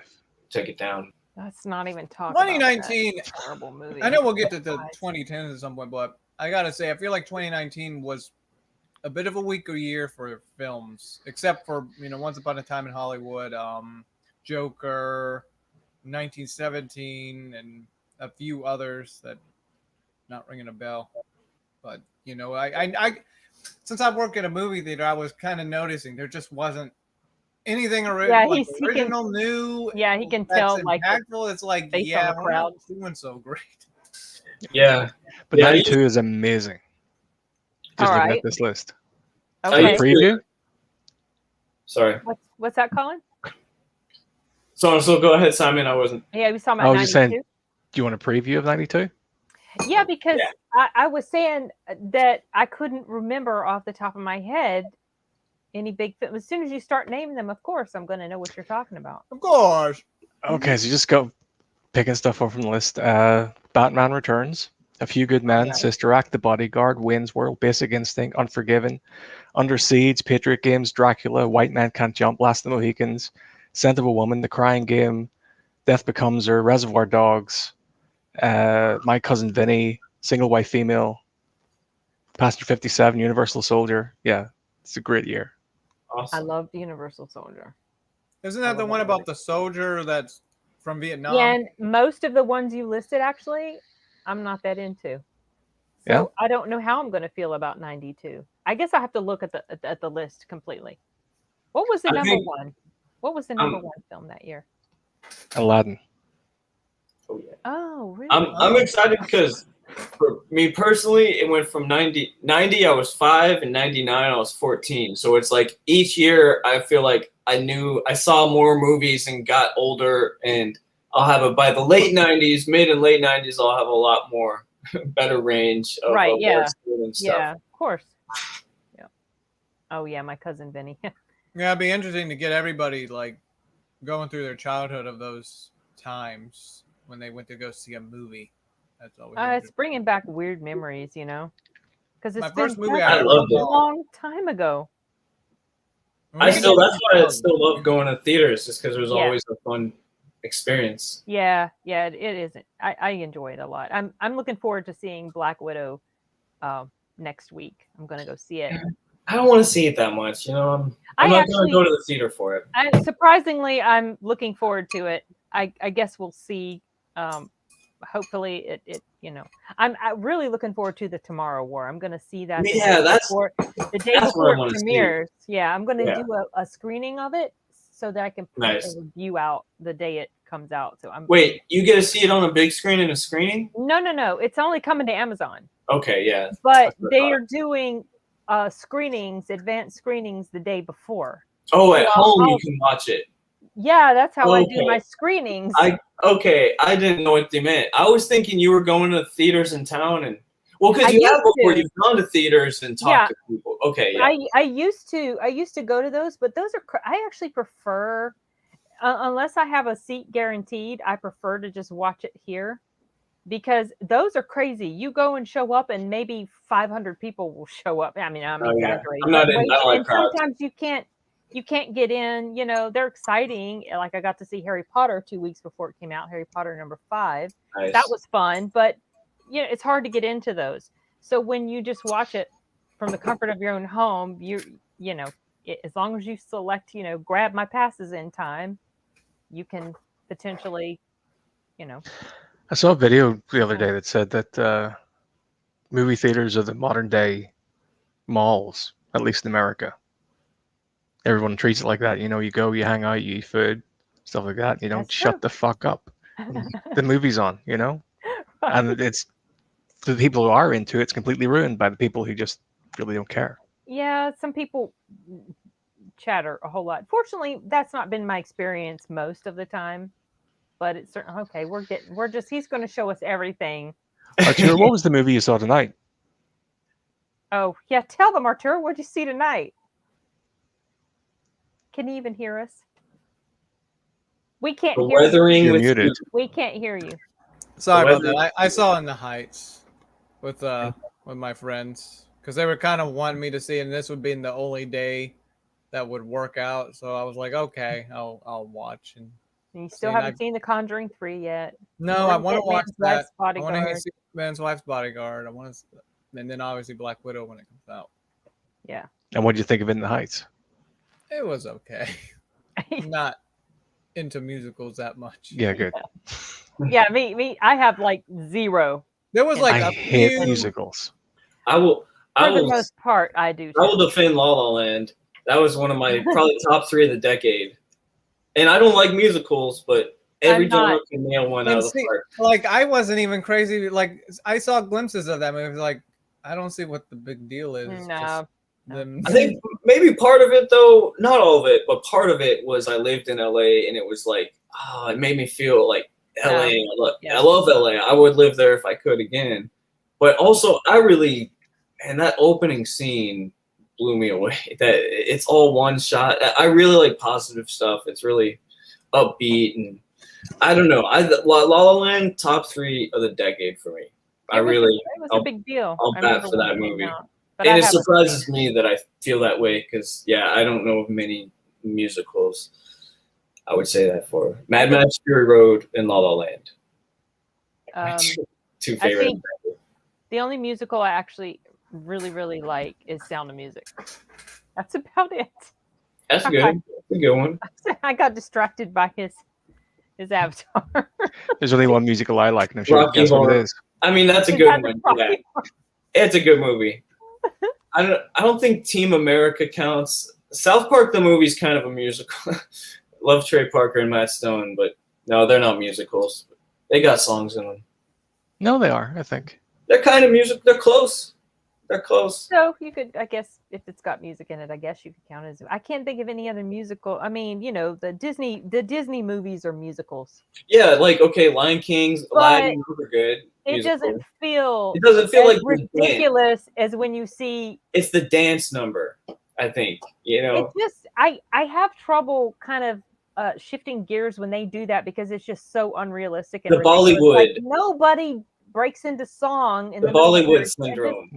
Yeah, so you just got to go with the fun of it. That's the thing. I guess. Like I just think Sound of Music works for me. Sorry. I just think you're diminishing the artistic skill and choreography of "Shut Your Fucking Face, Uncle Fucker." What was that from? Fucker, Uncle Fucker. The South Park movie. Oh, South Park. I haven't seen that. I haven't seen that movie. The issue I had. Your uncle yesterday. Uncle Fucker.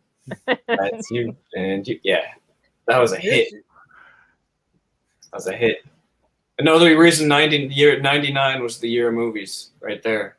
South Park, the movie. I know, right? I'm really looking forward to everything in the 90s.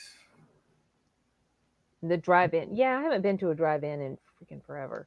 Yeah, early on we did include songs in our discussion, and we did talk a bit about songs. Michael tonight. Jackson. Maybe it was. We should cover them. We should actually cover them. Go around in a circle and sing them all. Oh shit. No. When you said cover, that would be a challenge. I mean, you guys go ahead. I'm not doing that. No, Mom, you got to try. The closest I get to that is the stuff I do on Smule, and I'm not going to do. If my friend was on, she would definitely do it. She likes singing. Yeah, no. Or at least quoting stuff. I'll sing in Spanish. Maybe I sound better in Spanish than I do anyway. And then do that, then sing some Selena songs. Selena, yeah, she was pretty big in the early 90s. Just unfortunate that she didn't grow to be. She would have been huge. Like she would have. Yeah. She would have been huge. Mm-hmm. Okay. Well, this was fun, you guys. Yeah, definitely. Thanks for joining Too bad us. we lost some people in the process of this. I know. Corey just went poof. Glenn, we had 8 at one point. Yeah, we did. We had a lot, didn't we? Gee. Yeah. I have a nice desktop. I have to work from this computer, so it's a nice Ethernet desktop, and I have nothing to do. So I'm putting off my Switch. About to go be a pirate again. Okay, go be a pirate again. You'll have fun. You still haven't watched that video I suggested. No, I haven't, but I do have it. Super Mario. I do have it. This year. What is it? Super Mario. I'll try to get to it this week. Sorry, awesome. we're talking about something that he suggested to me. I've got so much to say about that. What was the Mario video? Is this going to be something that's going to be just way over my head? Because you know how I can be. No. Yeah, the Mario. It's just how it feeds into everything else. Okay. It was a video he recommended when everybody had signed off the last time. I do have it in my to watch list, but remind me, what was the name again? Something. What it's like how wealth influences health. I think is the title. That's the one. How wealth influences. Oh, nice. I believe it. I don't need to watch it. I will make a concerted effort to get to it this week. Oh, this is pretty violent. Yeah. What are you watching? Well, Racist Mario. Racist Mario. Oh. Did you start watching? He just blew up Knuckles and his head just. Okay. All right. I'm gonna put a note on my computer for myself. Awesome. But yeah, yeah. All right. See you guys next time. It was fun. Yeah. See you guys next time. Yeah. Absolutely. Have a good one. Yep. Thanks everybody for joining us. Take care. Contributing to the conversation. Hope you can get some good rest, Simon. Bye, Colin. Likewise. Bye. Take care. You too. See you, Simon. All right.